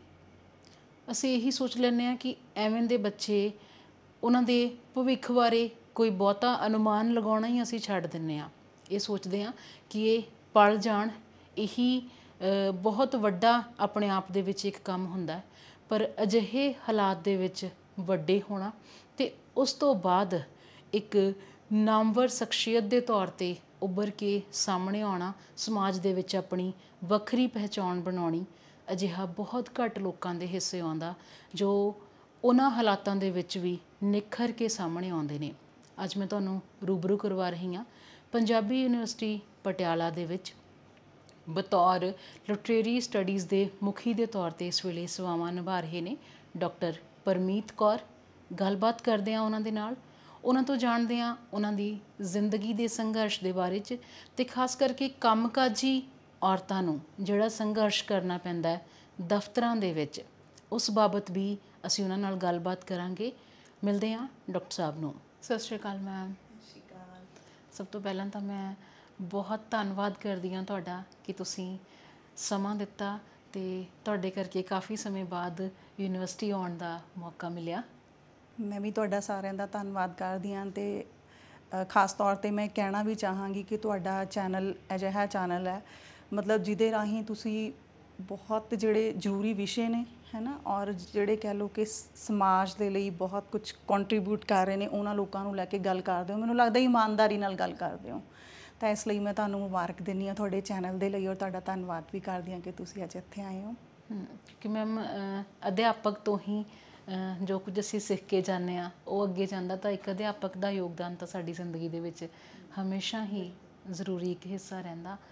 ਮੈਮ ਤੁਹਾਡਾ ਬਚਪਨ ਬਹੁਤ ਸੰਘਰਸ਼ਮਈ ਰਿਹਾ, ਕੀ ਅਨੁਭਵ ਨੇ? ਬਚਪਨ ਇਸ ਤਰ੍ਹਾਂ ਕਿ ਮੇਰਾ ਜਨਮ ਪਟਿਆਲੇ ਦਾ ਹੀ ਹੈ 1977 ਦੇ ਵਿੱਚ ਅਤੇ ਮੈਂ 5ਵੀਂ ਵਿੱਚ ਸੀਗੀ ਜਦੋਂ ਮੇਰੇ ਮਦਰ ਦੀ ਡੈਥ ਹੋ ਜਾਂਦੀ ਹੈ ਜੀ। ਤਾਂ ਉਸ ਟਾਈਮ ਅਸੀਂ ਮਤਲਬ ਰੋਪੜ ਰਹਿੰਦੇ ਸੀ ਤਾਂ ਜਿਵੇਂ ਹੀ ਮਦਰ ਦੀ ਡੈਥ ਹੁੰਦੀ ਹੈ ਤਾਂ ਇੱਕਦਮ ਸਾਰਾ ਕੁਝ ਅਪਸੈਟ ਹੁੰਦਾ ਤਾਂ ਸਾਨੂੰ ਆਪਣੇ ਨਾਨਕੇ ਮਤਲਬ ਸਾਡੇ ਲੈ ਆਉਂਦੇ ਨੇ। ਅਸੀਂ 3 ਭੈਣ ਭਰਾ, ਮੈਂ ਸਭ ਤੋਂ ਵੱਡੀ ਹਾਂ ਜੀ। ਤਾਂ ਉਸ ਤੋਂ ਬਾਅਦ ਸੰਘਰਸ਼ ਤੁਹਾਡਾ ਉਦੋਂ ਹੀ ਸ਼ੁਰੂ ਹੋ ਜਾਂਦਾ ਜਦੋਂ ਤੁਹਾਡੀ ਮਾਂ ਮਰ ਜਾਂਦੀ ਹੈ। ਸਭ ਤੋਂ ਵੱਡਾ ਮਸਲਾ ਹੁੰਦਾ ਤੁਹਾਡਾ ਘਰ। ਇਹ ਮੇਰੀ ਖੁਸ਼ਨਸੀਬੀ ਸੀ ਕਿ ਮੇਰੇ ਨਾਨਕੇ ਬਹੁਤ ਅੱਛੇ ਸੀ, ਉਹਨਾਂ ਨੇ ਸਾਨੂੰ ਸੰਭਾਲਿਆ। ਲੇਕਿਨ ਹੁੰਦਾ ਕੀ ਹੈ, ਥੋੜ੍ਹੀ ਦੇਰ ਬਾਅਦ ਮੇਰੇ ਫਾਦਰ ਸੈਕਿੰਡ ਮੈਰਿਜ ਕਰ ਲੈਂਦੇ ਨੇ। ਅੱਛਾ। ਤਾਂ ਜਦੋਂ ਹੀ ਉਸ ਦੂਸਰੇ ਮੰਮਾ ਆਉਂਦੇ ਨੇ ਤਾਂ ਉਹ ਜਦੋਂ ਦੇਖਦੇ ਨੇ ਕਿ 3 ਬੱਚੇ ਨੇ, ਉਹਦੇ ਵੱਡੀ ਹੈ, ਚਲੋ ਮੈਂ ਉਹਨਾਂ ਨੂੰ ਵੱਡੀ ਸੀ, ਸਮਝ ਸਕਦੀ ਸੀ ਸਾਰਾ ਕੁਝ ਹੈ ਨਾ, ਤਾਂ ਉਹਨਾਂ ਨੂੰ ਐਂ ਲੱਗਦਾ ਸੀ ਕਿ ਇਹਨੂੰ ਅਸੀਂ ਨਾਲ ਨਹੀਂ ਰੱਖਣਾ ਹੈ ਨਾ, ਛੋਟੇ ਭੈਣ ਭਰਾ ਸੀ ਲੈ ਲਵਾਂਗੇ। ਸੋ ਉੱਥੋਂ ਉਹਨਾਂ ਨੇ ਮੇਰੀ ਇੱਕ ਮੇਰੇ ਤੋਂ ਛੋਟੀ ਸਿਸਟਰ ਹੈ, ਮੇਰਾ ਬ੍ਰਦਰ ਹੈ, ਉਹਨੂੰ ਤਾਂ ਉਹਨਾਂ ਨੇ ਆਪਣੇ ਨਾਲ ਲੈ ਗਏ ਔਰ ਮੈਨੂੰ ਮੇਰੇ ਨਾਨਕੇ ਹੀ ਛੱਡ ਦਿੱਤਾ। ਉਹ ਕਾਰਨ ਇਹੀ ਸੀਗਾ ਕਿ ਵੱਡੀ ਹੈ, ਜਿਸ ਹਿਸਾਬ ਨਾਲ ਅਸੀਂ ਹੁਣ ਰਹਿਣਾ ਹੈ, ਇਹ ਹਰ ਚੀਜ਼ ਨੂੰ ਦੇਖੇਗੀ ਜਾਂ ਕੁਝ ਕਹਿ ਵੀ ਸਕਦੀ ਹੈ ਨਾ, ਜੇ ਕੁਝ ਗਲਤ ਵੀ ਹੁੰਦਾ। ਸੋ ਮੈਂ ਆਪਣੇ ਨਾਨਕੇ ਰਹੀ ਔਰ ਮੈਂ ਆਪਣੇ ਨਾਨਕੇ ਰਹਿ ਕੇ ਹੀ ਪੜ੍ਹੀ। ਅਤੇ ਦੂਸਰੀ ਸਮੱਸਿਆ ਸ਼ੁਰੂ 'ਚ ਜਿਹੜੀ ਆਈ ਸਕੂਲਿੰਗ ਦੀ ਆਈ ਵੀ, ਤੁਸੀਂ ਅੱਛੇ ਸਕੂਲ ਤੋਂ ਪੜ੍ਹਦੇ ਹੋਏ ਕਨਵੈਂਟ ਤੋਂ ਇੱਕਦਮ ਸ਼ਿਫਟ ਮਾਰ ਕੇ ਸਰਕਾਰੀ ਸਕੂਲ 'ਚ ਆਉਂਦੇ ਹੋ। ਉਸ ਟਾਈਮ 'ਤੇ ਆਵਾਜਾਈ ਦੇ ਇੰਨੇ ਸਾਧਨ ਨਹੀਂ ਸੀ ਉਸ ਪਿੰਡ ਨੂੰ ਹੈ ਨਾ ਜੀ। ਸੋ ਸਰਕਾਰੀ ਸਕੂਲ 'ਚ ਪੜ੍ਹਨਾ ਤਾਂ ਉਹ ਆਪਣੇ ਆਪ ਦੇ ਵਿੱਚ ਬੜਾ ਅਲੱਗ ਸੀ ਮੇਰੇ ਲਈ ਐਕਸਪੀਰੀਅੰਸ। ਚਲੋ ਹੋਇਆ ਸਾਰਾ। ਤਾਂ ਇਹ ਹੈ ਕਿ ਚਲੋ ਮੈਂ ਬਹੁਤ ਛੋਟੀ ਸੀ ਉਸ ਟਾਈਮ, ਆਪਾਂ ਨੂੰ ਇੰਨਾ ਨਹੀਂ ਸਮਝ ਹੁੰਦੀ। ਖੈਰ ਮੇਰੇ ਨਾਨੀ ਮਹਿੰਦਰ ਕੌਰ ਜੀ, ਜਿਨ੍ਹਾਂ ਦਾ ਮੈਂ ਵਿਸ਼ੇਸ਼ ਤੌਰ 'ਤੇ ਜ਼ਿਕਰ ਕਰਾਂਗੀ, ਉਹ ਬਹੁਤ ਧਾਰਮਿਕ ਖਿਆਲਾਂ ਦੇ ਸੀ। ਅਤੇ ਮੈਂ ਹੁਣ ਵੀ ਅਕਸਰ ਕਹਿੰਦੀ ਹੁੰਦੀ ਹਾਂ ਕਿ ਮੈਂ ਹੁਣ ਵੀ ਜੋ ਕੁਛ ਹਾਂ ਮੈਂ ਆਪਣੇ ਨਾਨੀ ਦੀ ਬਦੌਲਤ ਹਾਂ, ਕਿਉਂਕਿ ਮੇਰੇ ਉਹ ਮਾਂ ਹੀ ਨੇ। ਇੱਕ ਜਿਹੜੀ ਮੇਰੀ ਮਾਂ ਸੀ ਉਹ ਜਨਮ ਦੇਣ ਵਾਲੀ ਸੀ, ਉਹ ਚਲੇ ਗਏ, ਅਤੇ ਇੱਕ ਮੇਰੇ ਪਾਲਣ ਵਾਲੇ ਸੀ ਮੇਰੇ ਨਾਨੀ ਮਹਿੰਦਰ ਕੌਰ ਜੀ। ਸੋ ਉਹਨਾਂ ਨੇ ਮੈਨੂੰ ਸ਼ੁਰੂ ਤੋਂ ਹੀ ਮਤਲਬ ਜਿਹੜਾ ਇੱਕ ਤਾਂ ਹੈਗਾ ਗੁਰਬਾਣੀ ਨਾਲ ਜੋੜਿਆ। ਵੈਸੇ ਦੇਖੋ ਧਰਮ ਤੁਹਾਡਾ ਨਿੱਜੀ ਮਸਲਾ ਹੈ, ਇਹ ਤੁਹਾਡੇ 'ਤੇ ਕੋਈ ਥੋਪ ਨਹੀਂ ਸਕਦਾ ਹੈਗਾ, ਤੁਹਾਡੀ ਆਪਣੀ ਚੋਇਸ ਹੁੰਦੀ ਹੈ ਨਾ, ਇਹ ਤੁਹਾਡੇ ਆਪਣੇ ਸੰਸਕਾਰ ਹੁੰਦੇ ਨੇ ਜੀ। ਬਟ ਚਲੋ ਜੇ ਆਪਾਂ ਗੁਰਬਾਣੀ ਨੂੰ ਨਾ ਮੰਨੀਏ, ਰੱਬ ਨੂੰ ਨਾ ਮੰਨੀਏ, ਆਪਾਂ ਕੁਦਰਤ ਨੂੰ ਤਾਂ ਮੰਨਦੇ ਹਾਂ। ਸੋ ਬਹੁਤ ਪਾਠ ਕਰਨ ਵਾਲੇ ਨੇਕ ਔਰਤ ਸੀਗੀ, ਤਾਂ ਉਹਨਾਂ ਨੇ ਇੰਨੀ ਛੋਟੀ ਏਜ 'ਚ ਮੈਨੂੰ ਉਸ ਪਾਸੇ ਲਗਾ ਦਿੱਤਾ। ਸੋ ਉਸ ਚੀਜ਼ ਨੇ ਅੰਦਰੋਂ ਮੇਰਾ ਹੌਸਲਾ ਬਣਾਈ ਰੱਖਿਆ ਹੈ ਨਾ, ਮੈਨੂੰ ਇੱਕ ਧਰਵਾਸ ਹਮੇਸ਼ਾ ਦਿੱਤਾ ਹੈ ਨਾ। ਔਰ ਮੈਂ ਇਹ ਦੱਸਣਾ ਚਾਹਾਂਗੀ ਕਿ ਸਾਡੀਆਂ ਮਾਵਾਂ ਸੱਚੀ ਇਹੋ ਜਿਹੀਆਂ ਹੋਣੀਆਂ ਚਾਹੀਦੀਆਂ ਨੇ, ਕਿਉਂਕਿ ਜੇ ਤੁਹਾਨੂੰ ਬਚਪਨ 'ਚ ਇੱਦਾਂ ਸੰਭਾਲ ਲਿਆ ਜਾਂਦਾ, ਚਲੋ ਮੰਮਾ ਨਹੀਂ ਤਾਂ ਮੇਰੇ ਨਾਨੀ ਨੇ ਸੰਭਾਲਿਆ ਹੈ ਨਾ, ਤਾਂ ਮੈਨੂੰ ਇੱਕ ਗੁਰੂ ਦੇ ਲੜ ਲਾਇਆ, ਗੁਰਬਾਣੀ ਦੇ ਲੜ ਲਾਇਆ, ਉਹਦੇ ਨਾਲ ਮੈਂ ਕਦੇ ਡੋਲੀ ਨਹੀਂ। ਸੱਚ ਮੰਨੋ ਮੈਂ ਹੁਣ ਤੱਕ ਨਹੀਂ ਕਦੇ ਡੋਲੀ, ਕਿਉਂਕਿ ਉਹਨਾਂ ਨੇ ਮੇਰੀ ਬਾਂਹ ਉਹਨਾਂ ਨੂੰ ਫੜਾਈ ਹੈ ਨਾ, ਜਿਹੜੇ ਆਪਣਾ ਸਾਰਿਆਂ ਦਾ ਦੇਖਦੇ ਨੇ ਹੈ ਨਾ। ਸੋ ਉਹਨਾਂ ਨੇ ਇੱਕ ਮੈਨੂੰ ਬੜੀ ਖੂਬਸੂਰਤ ਅਰਦਾਸ ਮਤਲਬ ਸਿਖਾਈ। ਜੋ ਮੇਰਾ ਪੜ੍ਹਨ ਦਾ ਸੀ, ਉਹਨਾਂ ਨੇ ਮੈਨੂੰ ਇੱਕ ਗੱਲ ਕਹਿਣੀ ਕਿ ਦੇਖ ਬੇਟਾ, ਤੇਰੇ ਕੋਲੇ ਕੁਛ ਨਹੀਂ ਹੈਗਾ, ਕਿ ਤੇਰੇ ਹੁਣ ਸਟੈਪ ਮਦਰ ਨੇ, ਪਾਪਾ ਤੁਹਾਡੇ ਗੱਲ ਨਹੀਂ ਸੁਣਦੇ, ਤਾਂ ਤੇਰੇ ਕੋਲ ਬੇਟਾ ਤੇਰੀ ਵਿੱਦਿਆ ਜੀ। ਤਾਂ ਉਹਨਾਂ ਨੇ ਸਵੇਰੇ ਰੂਟੀਨ ਸੀਗੀ ਕਿ ਮੈਨੂੰ 3 ਵਜੇ ਉਠਾ ਦੇਣਾ, ਅਤੇ ਇਹੀ ਕਿ ਪਿੰਡਾਂ 'ਚ ਜਿਵੇਂ ਹੁੰਦਾ ਜਲਦੀ ਉੱਠੋ, ਸਭ ਦਾ ਹੀ ਹੁੰਦਾ 3 ਵਜੇ ਸ਼ੁਰੂ ਹੋ ਜਾਂਦਾ ਕੰਮਕਾਰ ਆਪਣਾ, ਉੱਠ ਕੇ ਨਹਾਉਣਾ ਧੋਣਾ ਅਤੇ ਪਾਠ ਕਰਨਾ ਜੀ। ਅਤੇ ਫਿਰ ਉਹਨਾਂ ਨੇ ਗੁਰਦੁਆਰਾ ਸਾਹਿਬ ਜਾਣਾ, ਅਤੇ ਮੈਨੂੰ ਨਾ ਜਿਵੇਂ ਪਿੰਡਾਂ 'ਚ ਆਪਾਂ ਥੋੜ੍ਹੀ ਚਾਹ ਜ਼ਿਆਦਾ ਹੀ ਬਣਾਉਂਦੇ ਨੇ, ਪੀਂਦੇ ਨੇ, ਕਿ ਕਲਚਰ ਹੈ ਚਾਹ ਦਾ ਕਹਿ ਲਓ ਜੀ। ਅਤੇ ਇੱਕ ਪੂਰੀ ਗੜਵੀ ਨਾ ਦੁੱਧ ਪੱਤੀ ਦੀ ਬਣਾ ਕੇ ਉਹਨਾਂ ਨੇ ਮੇਰੇ ਕੋਲ ਰੱਖ ਦੇਣੀ। ਅੱਛਾ। ਅਤੇ ਮੈਨੂੰ ਕਹਿਣਾ ਬੇਟੇ ਇਹਨੂੰ ਪੀਂਦੀ ਰਹਿ ਅਤੇ ਪੜ੍ਹਦੀ ਰਹਿ ਆਪਣਾ। ਅਤੇ ਮੈਂ ਆਪਣਾ 3 ਵਜੇ ਤੋਂ ਬਾਅਦ ਆਪਣਾ ਪੜ੍ਹਨਾ ਸਟਾਰਟ ਕਰ ਦੇਣਾ। ਅਤੇ ਜਦੋਂ ਉਹਨਾਂ ਨੇ ਗੁਰਦੁਆਰਾ ਸਾਹਿਬ ਤੋਂ ਆਉਣਾ, ਮੈਨੂੰ ਅਜੇ ਵੀ ਯਾਦ ਆ, ਨਾ ਪਤਾਸਿਆਂ ਦਾ ਪ੍ਰਸ਼ਾਦ ਹੁੰਦਾ ਸੀ, ਅਤੇ ਆ ਕੇ ਉਹਨਾਂ ਨੇ ਮੈਨੂੰ ਦੇਣਾ। ਅਤੇ ਮੈਨੂੰ ਇੱਕ ਗੱਲ ਕਹਿਣੀ, ਕਹਿੰਦੇ ਬੇਟਾ ਤੂੰ ਰੱਬ ਅੱਗੇ ਅਰਦਾਸ ਕਰਨੀ ਹੈ ਕਿ ਮੈਨੂੰ ਕਿਸੇ ਦੇ ਦਰ ਦੀ ਮੁਤਾਜ਼ਗੀ ਨਾ ਦੇਈ ਜੀ। ਮਤਲਬ ਤੁਸੀਂ ਦੇਖੋ ਉਸ ਸਧਾਰਨ ਔਰਤ ਦੀ ਸਮਝ ਵੀ ਕਿਸੇ 'ਤੇ ਮੈਨੂੰ ਡਿਪੈਂਡ ਨਾ ਰੱਖੀ। ਉਹ ਸੱਚ ਜਾਣੋ ਮੈਂ ਉਹ ਭੋਲੇਪਨ 'ਚੋਂ ਅਰਦਾਸ ਕਰਦੀ ਵੀ ਰਹੀ। ਤਾਂ ਮੈਨੂੰ ਲੱਗਦਾ ਕਿ ਅੱਜ ਮੈਂ ਜੋ ਵੀ ਹਾਂ ਉਹ ਮੈਂ ਆਪਣੇ ਨਾਨੀ ਮਹਿੰਦਰ ਕੌਰ ਦੀ ਬਦੌਲਤ ਹਾਂ, ਜਿਨ੍ਹਾਂ ਨੇ ਮੈਨੂੰ ਇੰਨਾ ਗੁਰਬਾਣੀ ਨਾਲ ਵੀ ਜੋੜਿਆ, ਅੱਛੇ ਜੀਵਨ ਦੇ ਲਈ ਮੈਨੂੰ ਉਹਨਾਂ ਨੇ ਸਿੱਖਿਆ ਵੀ ਦਿੱਤੀ, ਔਰ ਜਿਸ ਮੁਕਾਮ 'ਤੇ ਮੈਂ ਅੱਜ ਹਾਂ ਉਹਨਾਂ ਦੀਆਂ ਅਰਦਾਸਾਂ ਤੇ ਉਸ ਕਰਕੇ ਹੀ ਹਾਂ। ਬੜੀ ਖੂਬਸੂਰਤ ਗੱਲ ਲੱਗਦੀ ਕਿ ਮੈਨੂੰ ਕਿਸੇ ਦੇ ਦਰ ਦੀ ਮੁਤਾਜ਼ਗੀ ਨਾ ਦੇਈ, ਤੇ ਉਹੀ ਹੈ ਕਿ ਮੈਨੂੰ ਅੱਜ ਪਰਮਾਤਮਾ ਨੇ ਆਪਣੇ ਆਪ ਦੇ ਵਿੱਚ ਮਤਲਬ ਆਪਣੇ ਪੈਰਾਂ ਤੇ ਖੜਾ ਕੀਤਾ। ਸੋ ਇਹ ਹੈ ਜੀ। ਸਿੱਖਿਆ ਸਾਨੂੰ ਕਹਿੰਦੇ ਕਿ ਜ਼ਿੰਦਗੀ ਜਿਉਣ ਦੀ ਸੋਝੀ ਬਖਸ਼ਦੀ ਹੈ। ਹਾਂਜੀ। ਅੱਜ ਤੁਸੀਂ ਖੁਦ ਅਧਿਆਪਕ ਹੋ, ਬਹੁਤ ਸਾਰੇ ਵਿਦਿਆਰਥੀਆਂ ਦੇ ਤੁਸੀਂ ਰਾਹ ਦਸੇ ਰਹੇ ਹੋ ਮੈਮ। ਹਾਂਜੀ। ਤੇ ਹਰ ਬੱਚਾ ਇਹੀ ਸੋਚ ਕੇ ਆਪਣੇ ਸੁਨਹਿਰੇ ਭਵਿੱਖ ਦੀ ਕਲਪਨਾ ਕਰਦਾ ਕਿ ਪੜਾਂਗੇ ਕੁਝ ਚੰਗਾ ਜਿਹੜਾ ਹੈ ਉਹ ਸਾਡੀ ਜ਼ਿੰਦਗੀ ਦੇ ਵਿੱਚ ਵਾਪਰੇਗਾ। ਅੱਜ ਤੁਸੀਂ ਖੁਦ 3 ਧੀਆਂ ਦੇ ਮਾਂ ਹੋ। ਹਾਂਜੀ। ਹਾਂਜੀ। ਤੇ ਇਸ ਵੇਲੇ ਤੁਸੀਂ ਪਰਿਵਾਰਕ ਜ਼ਿੰਮੇਵਾਰੀਆਂ ਵੀ ਸੰਭਾਲ ਰਹੇ ਹੋ। ਹਾਂਜੀ। ਆਪਣੇ ਪਿਤਾ ਜੀ ਦੀ ਦੇਖ ਰੇਖ ਕਰ ਰਹੇ ਹੋ। ਹਾਂਜੀ। ਤੁਹਾਨੂੰ ਕਦੇ ਇਹ ਨਹੀਂ ਦਿਲ ਦੇ ਵਿੱਚ ਗਿਲਾ ਨਹੀਂ ਆਉਂਦਾ ਕਿ ਮੇਰਾ ਬਚਪਨ ਰੁਲਿਆ ਸੀ? ਦੇਖੋ, ਡਿਪੈਂਡ ਕਰਦਾ ਤੁਹਾਡੀ ਪਰਵਰਿਸ਼। ਮੈਂ ਤੁਹਾਨੂੰ ਫਿਰ ਉਸ ਗੱਲ ਤੇ ਆਵਾਂਗੀ ਕਿ ਮੇਰੀ ਪਰਵਰਿਸ਼ ਨਾਨੀ ਨੇ ਮਤਲਬ ਕੀਤੀ ਮੇਰੇ ਅੰਦਰ ਗੁਰਬਾਣੀ, ਹੈ ਨਾ। ਇੱਕ ਸ਼ੁਰੂ ਤੋਂ ਹੀ ਤੁਹਾਨੂੰ ਮਤਲਬ ਉਸ ਤਰ੍ਹਾਂ ਦਾ ਉਹ ਦੇ ਦਿੱਤਾ ਗਿਆ ਜਿਹਦੇ ਵਿੱਚ ਗਿਲਾ ਨਹੀਂ, ਸ਼ੁਕਰਾਨਾ ਜੀ, ਹੈ ਨਾ, ਹਮੇਸ਼ਾ ਸ਼ੁਕਰਾਨਾ ਕਰਨਾ ਔਰ ਉਹਦੀ ਰਜ਼ਾ ਮੰਨਣਾ। ਸੋ ਉਹ ਚੀਜ਼ ਮੇਰੇ ਅੰਦਰ ਬਚਪਨ ਤੋਂ ਹੀ ਸੀ। ਠੀਕ ਹੈ। ਜਦੋਂ ਮੇਰੇ ਪਾਪਾ ਸੈਕਿੰਡ ਮੈਰਿਜ ਕਰ ਲੈਂਦੇ ਨੇ, ਉਹਨਾਂ ਨੂੰ ਲੈ ਜਾਂਦੇ ਨੇ, ਤਾਂ ਉਹ ਸਮਾਂ ਜਿਹੜਾ ਹੈਗਾ ਨਾ, ਕਦੇ ਫਿਰ ਵੀ ਮੌਕਾ ਮਿਲਿਆ ਤਾਂ ਆਪਾਂ ਗੱਲ ਕਰਾਂਗੇ ਇਹਦੇ ਬਾਰੇ। ਬਹੁਤ ਦਰਦਨਾਕ ਸਮਾਂ ਜਿਹੜਾ ਸੀ ਹੰਡਾਇਆ। ਮਤਲਬ ਉਹੀ ਪਾਪਾ ਵੀ ਤੁਹਾਡੇ ਆਪਣੇ ਪਾਪਾ ਨਹੀਂ ਰਹਿੰਦੇ, ਹੈ ਨਾ, ਜਦੋਂ ਤੁਹਾਡੀ ਮਾਂ ਚਲੀ ਜਾਂਦੀ ਹੈ। ਸੋ ਬੜਾ ਅਜੀਬ ਤਰ੍ਹਾਂ ਦਾ ਸੰਘਰਸ਼ ਸੀਗਾ। ਮੈਂ ਆਪਣੇ ਮਤਲਬ ਭੈਣ ਭਰਾਵਾਂ ਨੂੰ ਮਿਲਣ ਜਾਣਾ ਤਾਂ ਤੁਸੀਂ ਮੰਨੋ ਮੇਰਾ ਗੇਟ ਬੰਦ ਹੁੰਦਾ ਸੀ ਘਰ ਦਾ, ਮੈਂ ਘਰ ਦੇ ਬਾਹਰ ਹੁੰਦੀ ਸੀ, ਉਹ ਅੰਦਰ ਹੁੰਦੇ ਸੀ, ਮੈਨੂੰ ਅੰਦਰ ਨਹੀਂ ਆਉਣ ਦਿੱਤਾ ਜਾਂਦਾ ਸੀ। ਸਿਰਫ ਇਸ ਕਰਕੇ ਕਿ ਵੱਡੀ ਹੈ, ਜੇ ਮੇਰੇ ਭੈਣ ਭਰਾਵਾਂ ਨੇ ਆਪਣੀ ਕੋਈ ਸਮੱਸਿਆ ਮੈਨੂੰ ਦੱਸੀ ਕਿ ਸਾਨੂੰ ਤੰਗ ਰੱਖਦੇ ਆ ਜਾਂ ਕੁਛ ਹੈ, ਤਾਂ ਇਹਨੂੰ ਪਤਾ ਲੱਗੇਗਾ, ਇਹ ਰਿਐਕਟ ਕਰੂਗੀ, ਹੈ ਨਾ। ਸੋ ਇਸ ਤਰ੍ਹਾਂ ਦਾ ਸੀ ਕਿ ਮੈਨੂੰ ਘਰ ਆਉਣ ਦਾ ਵੀ ਹੁਕਮ ਨਹੀਂ ਹੁੰਦਾ ਸੀਗਾ। ਔਰ ਉਸ ਤੋਂ ਗੱਲ ਦੇਖੋ ਤੁਸੀਂ, ਮੇਰੇ ਤੋਂ ਛੋਟੀ ਮੇਰੀ ਸਿਸਟਰ ਹੈ, ਉਹਦਾ 10ਵੀਂ 'ਚੋਂ ਹਟਾ ਕੇ ਚੋਰੀ ਵਿਆਹ ਕਰ ਦਿੱਤਾ ਜਾਂਦਾ, ਜਿਹਦਾ ਨਾ ਮੈਨੂੰ ਪਤਾ ਲੱਗਦਾ ਨਾ ਮੇਰੇ ਨਾਨਕਿਆਂ ਨੂੰ। ਜੀ। ਸੋ ਮੈਂ ਇੱਦਾਂ ਹੀ ਇੱਕ ਦਿਨ ਮਿਲਣ ਜਾਂਦੀ ਹਾਂ ਆਪਣੇ ਭੈਣ ਭਰਾ ਨੂੰ, ਤਾਂ ਜਦੋਂ ਮੈਨੂੰ ਗਲੀ 'ਚ ਇੱਕ ਛੋਟਾ ਜਿਹਾ ਬੱਚਾ ਉਹ ਰੌਲਾ ਪਾਉਂਦਾ ਜਾ ਰਿਹਾ, ਸ਼ਾਲੂ ਦੀਦੀ ਦਾ ਵਿਆਹ ਹੋ ਗਿਆ, ਸ਼ਾਲੂ ਦੀਦੀ ਦਾ ਵਿਆਹ ਹੋ ਗਿਆ। ਮੈਂ ਕਿਹਾ ਵੀ ਕੀ ਬੋਲ ਰਿਹਾ। ਤੇ ਜਦੋਂ ਮੈਂ ਜਾ ਕੇ ਦੇਖਦੀ ਹਾਂ ਤਾਂ ਘਰ ਮੇਰੀ ਭੈਣ ਨਹੀਂ। ਤਾਂ ਮੈਂ ਪੁੱਛਦੀ ਹਾਂ ਤਾਂ ਅੱਗੋਂ ਮੇਰੇ ਪਾਪਾ ਦਾ ਜਵਾਬ ਹੁੰਦਾ ਹੈ ਕਿ ਬਕਵਾਸ ਨਹੀਂ ਕਰਨਾ, ਤੁਸੀਂ ਸਿਰਫ ਇੱਕ ਸਵਾਲ ਪੁੱਛ ਰਹੇ ਹੋ ਵੀ ਸ਼ਾਲੂ ਕਿੱਥੇ ਹੈ, ਤੇ ਤੁਹਾਨੂੰ ਬਹੁਤ ਅੱਗੋਂ ਇਸ ਤਰ੍ਹਾਂ ਜਵਾਬ ਮਿਲਦਾ ਬਕਵਾਸ ਨਹੀਂ ਕਰਨਾ। ਤਾਂ ਮੈਂ ਵਾਪਸ ਆ ਜਾਂਦੀ ਹਾਂ ਵੀ ਹੁਣ ਇੱਥੇ ਕੀ ਹੋ ਸਕਦਾ। ਮੈਂ ਕੋਸ਼ਿਸ਼ ਕੀਤੀ ਖੈਰ, ਬਟ ਕੁਛ ਹੋ ਨਹੀਂ ਪਾਣਾ ਸੀ ਕਿਉਂਕਿ ਬੱਚੀ ਦਾ ਵਿਆਹ ਹੋ ਚੁੱਕਿਆ ਸੀ ਮੇਰੀ ਸਿਸਟਰ ਦਾ। ਸੋ ਮੈਂ ਆਪਣੀ ਪੜ੍ਹਾਈ ਜਾਰੀ ਰੱਖੀ ਆਪਣੀ ਨਾਨਕਿਆਂ ਦੇ ਸਿਰ 'ਤੇ। ਮੈਂ ਯੂਨੀਵਰਸਿਟੀ ਦੇ ਵਿੱਚ ਪੜ੍ਹੀ, BA ਆਨਰਸ ਕੀਤੀ, MA ਆਨਰਸ ਕੀਤੀ, ਥਰੂ ਆਊਟ ਫਸਟ ਕਲਾਸ ਔਰ ਗੋਲਡ ਮੈਡਲਿਸਟ ਰਹੀ। ਔਰ ਮੈਂ UGC GRF ਕਲੀਅਰ ਕੀਤਾ। ਜੀ। ਮਤਲਬ ਪਰਮਾਤਮਾ ਨੇ ਇੰਨੀ ਬਾਂਹ ਫੜੀ ਰੱਖੀ ਕਿ ਸ਼ੁਰੂ ਤੋਂ ਮੈਂ ਚਲੋ ਪੜ੍ਹਾਈ 'ਚ ਠੀਕ ਸੀ, ਤਾਂ ਮੈਨੂੰ ਈਵਨ BA ਤੋਂ ਹੀ ਸਕੋਲਰਸ਼ਿਪ ਸ਼ੁਰੂ ਹੋ ਗਿਆ ਸੀ। ਭਾਵੇਂ ਬਹੁਤ ਜ਼ਿਆਦਾ ਨਹੀਂ ਸੀ, ਪਰ ਚਲੋ ਇੱਕ ਪ੍ਰੇਰਨਾ ਤਾਂ ਸੀ ਵੀ ਕੁਛ ਹੈ ਤੁਹਾਡਾ, ਹੈ ਨਾ। ਜੀ।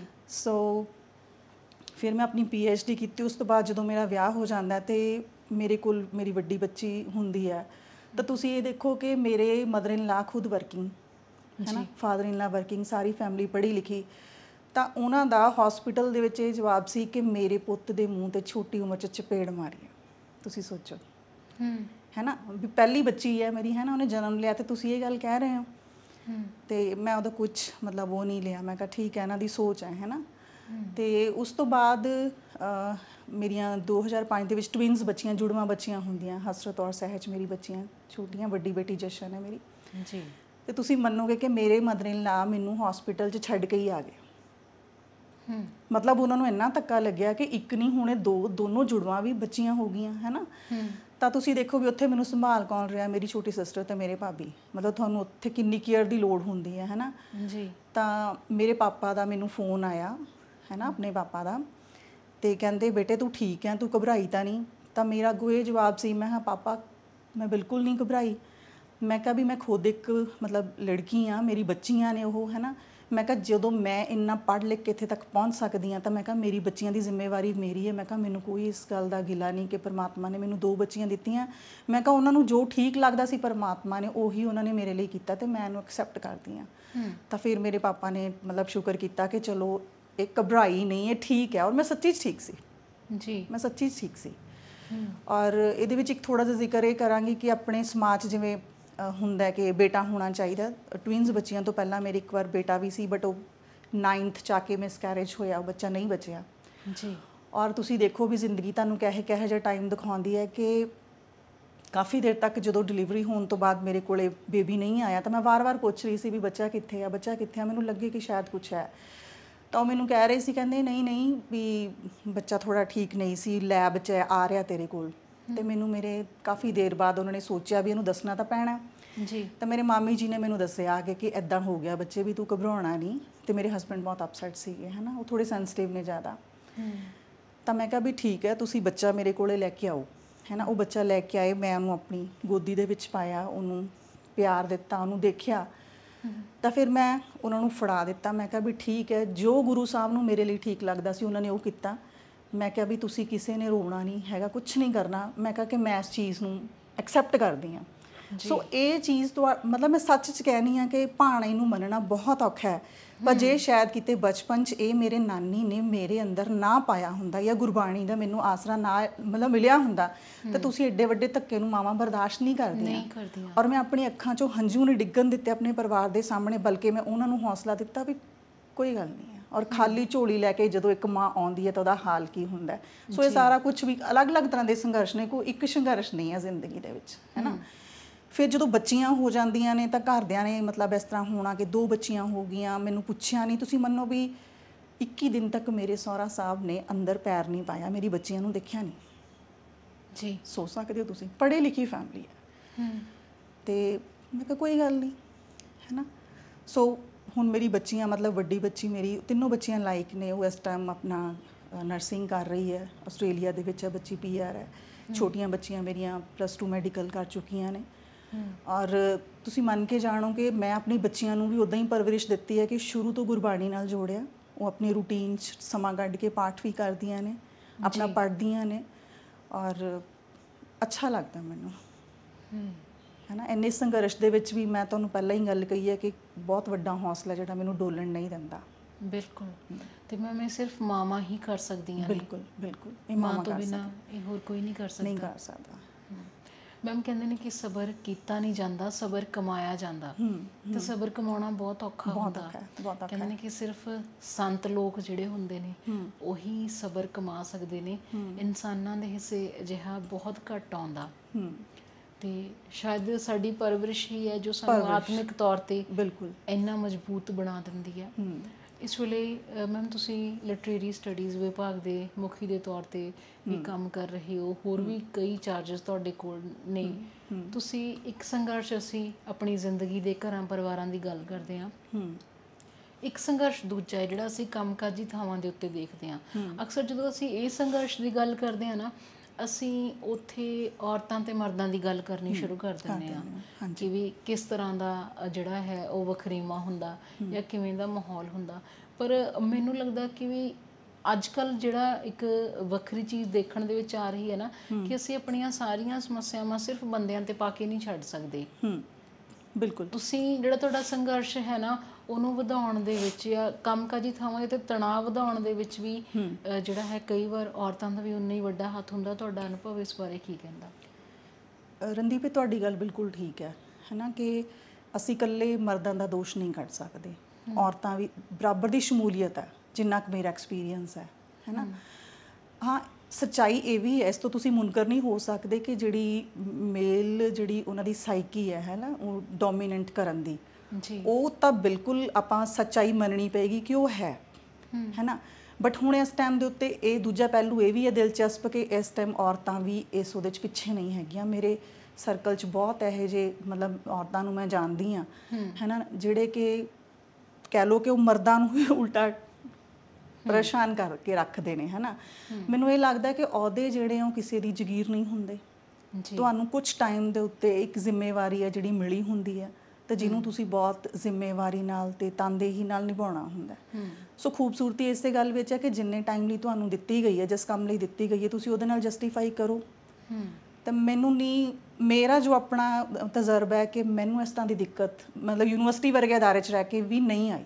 ਥੋੜ੍ਹੀ ਬਹੁਤ ਹੁੰਦਾ ਹਰ ਕਿਤੇ, ਬਟ ਨਹੀਂ ਇਸ ਤਰ੍ਹਾਂ ਇੰਨਾ ਜ਼ਿਆਦਾ ਨਹੀਂ ਹੈ। ਮੈਨੂੰ ਨਹੀਂ ਲੱਗਦਾ ਕਿ ਹੁਣ ਆਪਾਂ ਇਸ ਚੀਜ਼ ਨੂੰ ਐਂ ਕਹੀਏ ਕਿ ਇਕੱਲੇ ਮਰਦ ਹੀ, ਔਰਤਾਂ ਵੀ ਬਰਾਬਰ 'ਤੇ ਜੀ ਕਿਉਂਕਿ ਮੈਮ ਕਹਿੰਦੇ ਨੇ ਕਿ ਵੀ ਦੂਜਿਆਂ ਨੂੰ ਭੰਡਣਾ ਜਾਂ ਆਪਣੇ ਅਹੁਦੇ ਰੁਤਬਿਆਂ ਦੇ ਨਾਲ ਦਬਾਉਣ ਦੀ ਉਹਨਾਂ ਨੂੰ ਕੋਸ਼ਿਸ਼ ਕਰਨਾ, ਅਸਲ 'ਚ ਅਸੀਂ ਆਪਣੇ ਹੀ ਨੰਗ ਦਾ ਪ੍ਰਦਰਸ਼ਨ ਕਰ ਰਹੇ ਹੁੰਦੇ ਹਾਂ ਕਿ ਸਾਡੇ ਪੱਲੇ ਕੀ ਹੈ। ਦੇਖੋ ਜੋ ਤੁਹਾਡੇ ਅੰਦਰ ਹੈ ਨਾ ਉਹੀ ਤੁਹਾਡੇ ਬਾਹਰ ਹੋਏਗਾ। ਮੇਰੇ ਗਾਈਡ ਡਾਕਟਰ ਅਰਸ਼ੀ ਸੀਗੇ, ਤਾਂ ਉਹ ਮੈਨੂੰ ਅਕਸਰ ਹੀ ਕਹਿੰਦੇ ਹੁੰਦੇ ਸੀਗੇ, ਥੋੜਾ ਲਾਈਟ ਉਹਦੇ 'ਚ ਗੱਲ ਕਰਦੇ, ਕਹਿੰਦੇ ਪਰਮੀਤ ਜਿਨ੍ਹਾਂ ਦੇ ਮੂੰਹ ਤੇ ਛਾਈਆਂ ਹੁੰਦੀਆਂ ਨੇ, ਕਾਲਖ ਹੁੰਦੀ ਹੈ, ਮਤਲਬ ਐ ਨਹੀਂ ਕਿ ਰੰਗ ਦਾ ਚਲੋ ਗੋਰਾ ਕਾਲਾ ਦੋ ਹੀ ਨੇ, ਕਹਿੰਦੇ ਉਹ ਅਸਲ 'ਚ ਅੰਦਰੋਂ ਨਹੀਂ ਠੀਕ ਹੁੰਦੇ ਬੰਦੇ, ਤਾਂ ਉਹ ਸਾੜ ਉਹਨਾਂ ਦੇ ਫੇਸ ਤੇ ਆ ਜਾਂਦਾ। ਕਦੇ ਕਦੇ ਮੈਨੂੰ ਉਹਨਾਂ ਦੀ ਇਹ ਗੱਲ ਲੱਗਦੀ ਵੀ ਸੀ ਕਿ ਜਦੋਂ ਤੁਸੀਂ ਅੰਦਰੋਂ ਜਲੇ ਰਹੋਗੇ, ਟੈਨਸ਼ਨ 'ਚ ਰਹੋਗੇ, ਖੁੰਦਕਬਾਜ਼ੀ 'ਚ ਰਹੋਗੇ, ਤੁਹਾਡੇ ਫੇਸ ਤੇ ਉਹ ਚਿੰਤਾ ਤਣਾਅ ਨਾਲ ਉਹ ਅਸਰ ਆਉਣਾ ਹੀ ਆਉਣਾ ਹੈ। ਸੋ ਉਹੋ ਜਿਹੀ ਫਰਸਟ੍ਰੇਸ਼ਨ ਇੱਥੇ ਬੈਠ ਕੇ ਲੋਕ ਕੱਢਦੇ ਵੀ ਨੇ, ਕੱਢ ਰਹੇ ਨੇ, ਸਾਡੇ ਨਾਲ ਦੀਆਂ ਔਰਤਾਂ ਵੀ ਕੱਢਦੀਆਂ ਨੇ, ਸਾਡੇ ਨਾਲ ਦੇ ਮੇਲ ਟੀਚਰ ਵੀ ਕੱਢ ਰਹੇ ਨੇ। ਤੇ ਦੂਜੀ ਗੱਲ ਇਹ ਹੈ ਕਿ ਦੇਖੋ ਇੱਕ ਹੋਰ ਮੈਨੂੰ ਗੱਲ ਜਿਹੜੀ ਕਰਨੀ ਚੰਗੀ ਲੱਗਦੀ ਹੈ ਕਿ ਮੇਰੇ ਫਰੈਂਡ ਨੇ ਮੈਮ ਗੁਰਪ੍ਰੀਤ, ਉਹ ਅਕਸਰ ਗੱਲ ਕਰਦੇ ਹੁੰਦੇ, ਕਹਿੰਦੇ ਪਰਮੀਤ ਜੇ ਤਾਂ ਔਰਤ ਨਲਾਇਕ ਹੋਵੇ ਇਹਨਾਂ ਅਹੁਦਿਆਂ 'ਤੇ ਬੈਠੀ ਤਾਂ ਉਹ ਕਿਸੇ ਵੀ ਮਰਦ ਨੂੰ ਬੁਰੀ ਨਹੀਂ ਲੱਗਦੀ, ਠੀਕ ਹੈ। ਤੇ ਜੇ ਔਰਤ ਲਾਇਕ ਹੋਵੇ ਹੈ ਨਾ ਕੰਮ ਦੇ, ਤਾਂ ਉਹ ਉਹਨਾਂ ਨੂੰ ਹਮੇਸ਼ਾ ਖਟਕੇਗੀ। ਤਾਂ ਮੈਨੂੰ ਉਹਨਾਂ ਦੀ ਗੱਲ ਲੱਗਦੀ ਵੀ ਹੈ ਕਿ ਜੇ ਤੁਸੀਂ ਕੰਮ ਕਰਨਾ ਹੈ ਫਿਰ ਉਹਨਾਂ ਦੀ ਹਰ ਕੋਸ਼ਿਸ਼ ਹੁੰਦੀ ਤਾਂ ਹੈਗੀ ਆ ਵੀ ਉਹਨਾਂ ਨੂੰ ਲੱਗਦਾ ਵੀ ਕਰ ਕਿਵੇਂ ਰਹੀ ਆ, ਹੈ ਨਾ। ਤੇ ਮੇਰਾ ਇਹ ਮੰਨਣਾ ਹੈ ਕਿ ਤੁਹਾਡੇ ਵਿੱਚ ਕਾਬਲੀਅਤ ਹੋਣੀ ਚਾਹੀਦੀ ਹੈ, ਤੁਹਾਡੇ ਵਿੱਚ ਪੇਸ਼ੈਂਸ ਹੋਣੀ ਚਾਹੀਦੀ ਹੈ, ਤੁਹਾਡੇ ਵਿੱਚ ਕੰਮ ਪ੍ਰਤੀ ਸਮਰਪਣ ਦੀ ਭਾਵਨਾ ਹੋਣੀ ਚਾਹੀਦੀ ਹੈ। ਇਹ ਦੇਖੋ ਇਹ ਮੇਰਾ ਕੋਈ ਨਿੱਜੀ ਕੰਮ ਨਹੀਂ ਹੈ, ਮੇਰਾ ਡਿਪਾਰਟਮੈਂਟ ਹੈ, ਮੇਰਾ ਯੂਨੀਵਰਸਿਟੀ ਸੰਸਥਾ ਮੇਰੀ ਨਿੱਜੀ ਕੰਮ ਨਹੀਂ ਹੈ, ਉਹ ਮੇਰੀ ਇੱਕ ਜ਼ਿੰਮੇਵਾਰੀ ਹੈ। ਨੈਤਿਕ ਤੌਰ 'ਤੇ ਮੈਂ ਆਪਣੀ ਸੰਸਥਾ ਲਈ ਕੰਮ ਕਰ ਰਹੀ ਹਾਂ। ਸੋ ਉੱਥੇ ਜੇ ਅਸੀਂ ਇਹ ਗੱਲਾਂ ਸੋਚੀਏ ਕਿ ਮੈਡਮ ਕਰ ਰਹੇ ਨੇ ਤਾਂ ਅਸੀਂ ਕਰਨ ਨਹੀਂ ਦੇਣਾ, ਹੋਣ ਨਹੀਂ ਦੇਣਾ, ਛੋਟੀਆਂ ਗੱਲਾਂ ਨੇ। ਤੇ ਦੂਜੀ ਗੱਲ ਹੈ ਜਦੋਂ ਤੁਸੀਂ ਧਾਰ ਹੀ ਲਿਆ ਹੁੰਦਾ, ਮੈਂ ਸੱਚੀ 'ਚ ਦੱਸਾਂ ਤਾਂ ਮੈਨੂੰ ਇਕੱਲੇ ਕੰਮ ਕਰਨਾ ਬਹੁਤ ਚੰਗਾ ਲੱਗਦਾ ਜੀ। ਇੰਨੇ ਜਣਿਆਂ ਦੀ ਭੀੜ ਉਹ ਤੁਹਾਡੇ 'ਚ ਜਾਂ ਤਾਂ ਤੁਹਾਡੇ ਕੰਮ ਨੂੰ ਹੋਣ ਨਹੀਂ ਦੇਣਗੇ, ਜਾਂ ਕਹਿ ਲਓ ਇਸ ਤਰ੍ਹਾਂ ਦੀਆਂ ਸਲਾਹਾਂ ਦੇਣਗੇ ਕਿ ਉਸ ਕੰਮ ਨੂੰ ਠੀਕ ਠਾਕ ਨਾ ਨੇਪਰੇ ਚਾੜਿਆ ਜਾਵੇ। ਇੰਨੇ ਖਿਲਾਰੇ ਨਾਲੋਂ ਮੈਨੂੰ ਬੜਾ ਖੂਬਸੂਰਤ ਲੱਗਦਾ ਜਦੋਂ ਮੈਂ ਇਕੱਲੀ ਆਰਾਮ ਨਾਲ ਆਪਣਾ ਕੰਮ ਕਰ ਰਹੀ ਹੁੰਦੀ ਹਾਂ। ਅਤੇ ਸੱਚ ਜਾਣੋ ਮੈਨੂੰ ਦਿੱਕਤ ਨਹੀਂ ਕਦੇ ਵੀ ਆਈ, ਕਿਉਂਕਿ ਜਦੋਂ ਅਸੀਂ ਇਕੱਲੇ ਕੰਮ ਕਰਦੇ ਹਾਂ ਮੈਮ ਜ਼ਿੰਮੇਵਾਰੀ ਵੀ ਸਾਡੀ ਆਪਣੀ ਹੋ ਜਾਂਦੀ ਹੈ। ਬਿਲਕੁਲ, ਕਿਉਂਕਿ ਤੁਹਾਨੂੰ ਤੁਹਾਡੇ ਵਰਗਾ ਮਿਲਣਾ ਬਹੁਤ ਔਖਾ ਹੁੰਦਾ, ਹਰ ਬੰਦੇ ਦਾ ਆਪਣਾ ਹਿਸਾਬ ਹੁੰਦਾ ਕੰਮ ਦਾ ਜੀ। ਅਤੇ ਦੂਸਰੀ ਗੱਲ ਮੈਂ ਤਾਂ ਮੇਰਾ ਇੰਨਾ ਕੁ ਤਜਰਬਾ ਹੈਗਾ ਕਿ ਐਡੀ ਵੱਡੀ ਸੰਸਥਾ ਦੇ ਵਿੱਚ ਜਿੱਥੇ ਇੰਨੇ ਤਰ੍ਹਾਂ ਦੇ ਅਲੱਗ-ਅਲੱਗ ਤਰ੍ਹਾਂ ਦੇ ਉਹਦੇ ਤੋਂ ਆਏ ਹੁੰਦੇ ਨੇ ਲੋਕ, ਉਹਨਾਂ ਲੋਕਾਂ ਦੇ ਵਿੱਚ ਤੁਸੀਂ ਇੱਕ ਬੈਲੈਂਸ ਬਣਾ ਕੇ ਕੰਮ ਕਰਨਾ ਉਹ ਬੜਾ ਮੁਸ਼ਕਿਲ ਹੁੰਦਾ। ਪਰ ਸ਼ਾਇਦ ਉਹੀ ਹੈ ਕਿਉਂਕਿ ਮੇਰੇ ਬਚਪਨ ਦੇ ਵਿੱਚ ਜਿਹੜੀ ਮੈਨੂੰ ਸਿੱਖਿਆ ਦਿੱਤੀ ਗਈ ਹੈ, ਮੈਂ ਉਸ ਉਹਦੇ 'ਤੇ ਰਹਿ ਕੇ ਚੱਲਦੀ ਹਾਂ ਤਾਂ ਕਦੇ ਦਿੱਕਤ ਨਹੀਂ ਆਈ। ਮੈਮ ਅੱਜ ਕੱਲ੍ਹ ਬਹੁਤਾ ਕਰਕੇ ਕੰਮਕਾਜੀ ਥਾਵਾਂ ਦੇ ਉੱਤੇ ਜਿਹੜੀਆਂ ਔਰਤਾਂ ਨੇ ਉਹ ਮਾਨਸਿਕ ਤਣਾਅ ਦੇ ਵਿੱਚ ਨੇ, ਹੈਗੀਆਂ, ਬਿਲਕੁਲ ਹੈਗੀਆਂ ਬਹੁਤ ਸਾਰੀਆਂ। ਜਦੋਂ ਅਸੀਂ ਡਾਕਟਰਸ ਦੇ ਨਾਲ ਇਸ ਬਾਬਤ ਗੱਲ ਕਰਦੇ ਹਾਂ ਤਾਂ ਇੱਕ ਕਾਰਨ ਇਹ ਵੀ ਆਉਂਦਾ ਕਿ ਇਸੇ ਕਰਕੇ ਉਹਨਾਂ ਨੂੰ ਬਹੁਤ ਸਾਰੀਆਂ ਦਿੱਕਤਾਂ ਜਿਹੜੀਆਂ ਅਗਲੇਰੇ ਭਵਿੱਖ ਦੇ ਵਿੱਚ ਆ ਰਹੀਆਂ ਨੇ।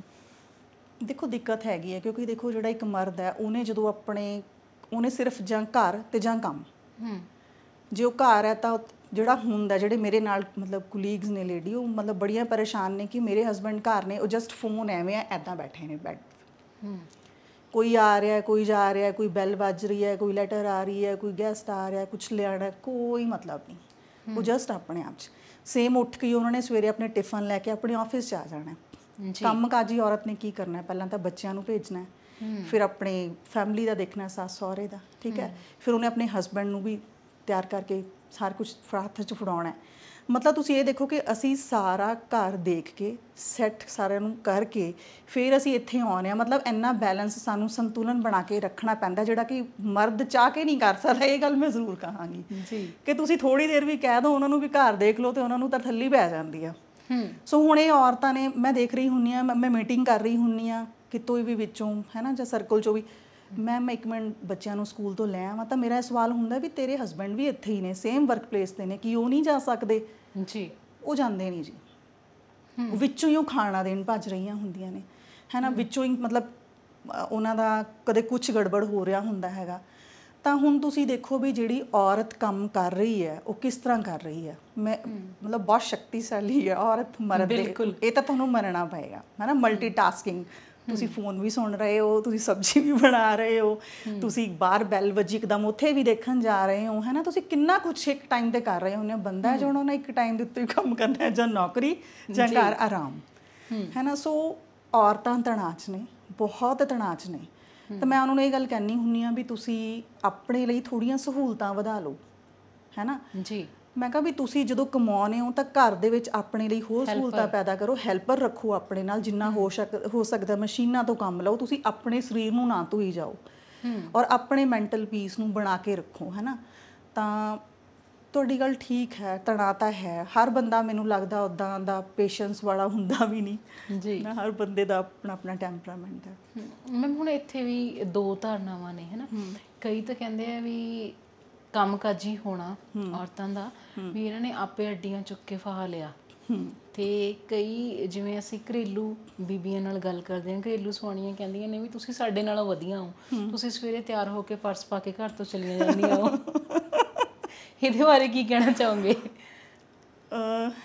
ਦੇਖੋ, ਅੱਡੀਆਂ ਚੁੱਕ ਕੇ ਫਾਹਾ ਤਾਂ ਨਹੀਂ ਕਹਿ ਸਕਦੇ। ਜਦੋਂ ਤੁਸੀਂ ਇੰਨਾ ਪੜ੍ਹ ਲਿਖ ਜਾਂਦੇ ਹੋ, ਹੈ ਨਾ, ਤੁਸੀਂ ਪਹਿਲਾਂ ਤਾਂ ਕੁਝ ਸੋਚਿਆ ਹੀ ਹੁੰਦਾ ਨਾ ਕਿ ਮੈਂ ਕੀ ਕਰਨਾ, ਤਾਂ ਹੀ ਤੁਸੀਂ ਉਸ ਤਹਿਤ ਉਸ ਫੀਲਡ ਦੇ ਵਿੱਚ ਐਂਟਰ ਕਰਦੇ ਹੋ। ਤਾਂ ਇਹ ਤੁਹਾਡੀ ਆਪਣੀ ਚੁਆਇਸ ਹੁੰਦੀ ਹੈ, ਤੁਹਾਡੇ ਤੇ ਕੋਈ ਥੋਪਿਆ ਨਹੀਂ ਜਾ ਰਿਹਾ ਹੁੰਦਾ। ਠੀਕ ਹੈ, ਕਈਆਂ ਕੇਸ ਦੇ ਵਿੱਚ ਥੋਪਿਆ ਵੀ ਗਿਆ ਹੁੰਦਾ ਕਿ ਭਾਈ ਤੂੰ ਨੌਕਰੀ ਕਰਨੀ ਹੈ, ਬਟ ਸਾਡੇ ਤੇ ਕੋਈ ਇੱਦਾਂ ਦਾ ਦਬਾਅ ਨਹੀਂ ਸੀ। ਮੇਰੀ ਆਪਣੀ ਚੁਆਇਸ ਸੀਗੀ ਕਿ ਹਾਂ ਮੈਂ ਆਪਣੇ ਪੈਰਾਂ ਤੇ ਖੜੇ ਹੋਣਾ। ਠੀਕ ਹੈ, ਤਾਂ ਜਿਹੜੀਆਂ ਕੰਮਕਾਜੀ ਔਰਤਾਂ ਨੇ ਉਹਨਾਂ ਨੂੰ ਦੇਖ ਕੇ ਲੱਗਦਾ ਹੈ ਕਿ ਕਈ ਵਾਰੀ ਅਸੀਂ ਗੱਲਾਂ ਕਰਦੇ ਹੁੰਦੇ ਹਾਂ ਕਿ ਉਹਨਾਂ ਦਾ ਕੀ ਰੂਟੀਨ ਹੈ ਕਿ ਚਲੋ ਕੰਮ ਖਤਮ ਹੋਇਆ, ਬੱਚੇ ਗਏ, ਹਸਬੈਂਡ ਗਏ, ਹੁਣ ਆਪਾਂ TV ਦੇਖੋ, ਮਾਰਕੀਟ ਜਾਓ, ਕਿੱਟੀ ਜੁਆਇਨ ਕਰੋ, ਮਤਲਬ ਪੂਰਾ ਐਂਟਰਟੇਨਮੈਂਟ। ਅਸੀਂ ਜਿਵੇਂ ਹੀ ਘਰ ਤੋਂ ਨਿਕਲਦੇ ਹਾਂ, ਸਾਡੇ ਲਈ ਇੱਥੇ ਵੀ ਉਨੇ ਚੈਲੰਜ ਹੁੰਦੇ ਨੇ ਕਿ ਤੁਹਾਡੇ ਸਾਹਮਣੇ ਇੰਨੇ ਕੁਲੀਗ ਨੇ ਜੀ, ਤੁਸੀਂ ਉਹਨਾਂ ਨਾਲ ਇੰਟਰੈਕਟ ਕਰਨਾ, ਤੁਸੀਂ ਆਪਣੇ ਕੰਮ ਨੂੰ ਜਸਟੀਫਾਈ ਕਰਨਾ। ਮਤਲਬ ਇੱਥੇ ਸਾਡੇ ਨਾਲ ਬਹੁਤ ਮੇਲ ਇਹੋ ਜਿਹੇ ਨੇ ਕਹਿ ਦਿੰਦੇ ਨੇ, ਮੈਡਮ ਕੀ ਹੈ, ਕਹਿੰਦੇ ਔਰਤਾਂ ਤਾਂ ਨੌਕਰੀ ਕਰਨੀ ਨਹੀਂ ਚਾਹੀਦੀ। ਮੈਂ ਕਿਹਾ ਕਿਉਂ? ਮੈਂ ਕਿਹਾ ਕਿਉਂ ਇਹ ਗੱਲ? ਮੈਂ ਕਿਹਾ ਕਰਨੀ ਚਾਹੀਦੀ ਹੈ। ਮੈਂ ਕਿਹਾ ਕੀ ਕਹਿ ਸਕਦੇ ਹੋ, ਕਿਉਂ ਨਹੀਂ ਕਰ ਸਕਦੀ ਹੋ? ਮੈਂ ਕਿਹਾ ਅਸੀਂ ਸਾਰਾ ਕੁਝ ਕਰਦੇ ਹਾਂ ਔਰ ਸੱਚ ਜਾਣੋ ਸਾਨੂੰ ਚੰਗਾ ਲੱਗਦਾ, ਮਤਲਬ ਆਪਣੇ ਆਪ 'ਚ ਬੜਾ ਲੱਗਦਾ ਕਿ ਤੁਸੀਂ ਕਿੰਨੇ, ਤੁਹਾਨੂੰ ਪਰਮਾਤਮਾ ਨੇ ਬਲ ਦਿੱਤਾ ਕਿ ਤੁਸੀਂ ਮਤਲਬ ਇੱਕ ਤਰ੍ਹਾਂ ਨਾਲ ਸਾਰੀ ਜਿਵੇਂ ਸ੍ਰਿਸ਼ਟੀ ਨੂੰ ਪਾਲਣ ਵਾਲਾ ਪਰਮਾਤਮਾ, ਉਦੋਂ ਬਾਅਦ ਉਹਨੇ ਔਰਤ ਬਣਾਈ ਹੈ ਵੀ ਉਹ ਸਾਰਿਆਂ ਦੀ ਕੇਅਰ ਕਰਨ ਲਈ ਤੇ ਸਾਰੇ ਉਹਦੇ ਵਿੱਚ ਬੈਲੈਂਸ ਰੱਖਣ ਦੇ ਲਈ। ਇਹ ਗੱਲ ਮੈਨੂੰ ਬਹੁਤ ਅੱਛੀ ਲੱਗਦੀ ਹੈ। ਕਹਿੰਦੇ ਵੀ ਸਾਰੀਆਂ ਔਰਤਾਂ ਕੰਮਕਾਜੀ ਹੁੰਦੀਆਂ ਨੇ, ਕੁਝ ਕੁ ਕਿਸਮਤ ਵਾਲੀਆਂ ਹੁੰਦੀਆਂ ਜਿਨ੍ਹਾਂ ਨੂੰ ਤਨਖਾਹ ਮਿਲਦੀ ਹੈ।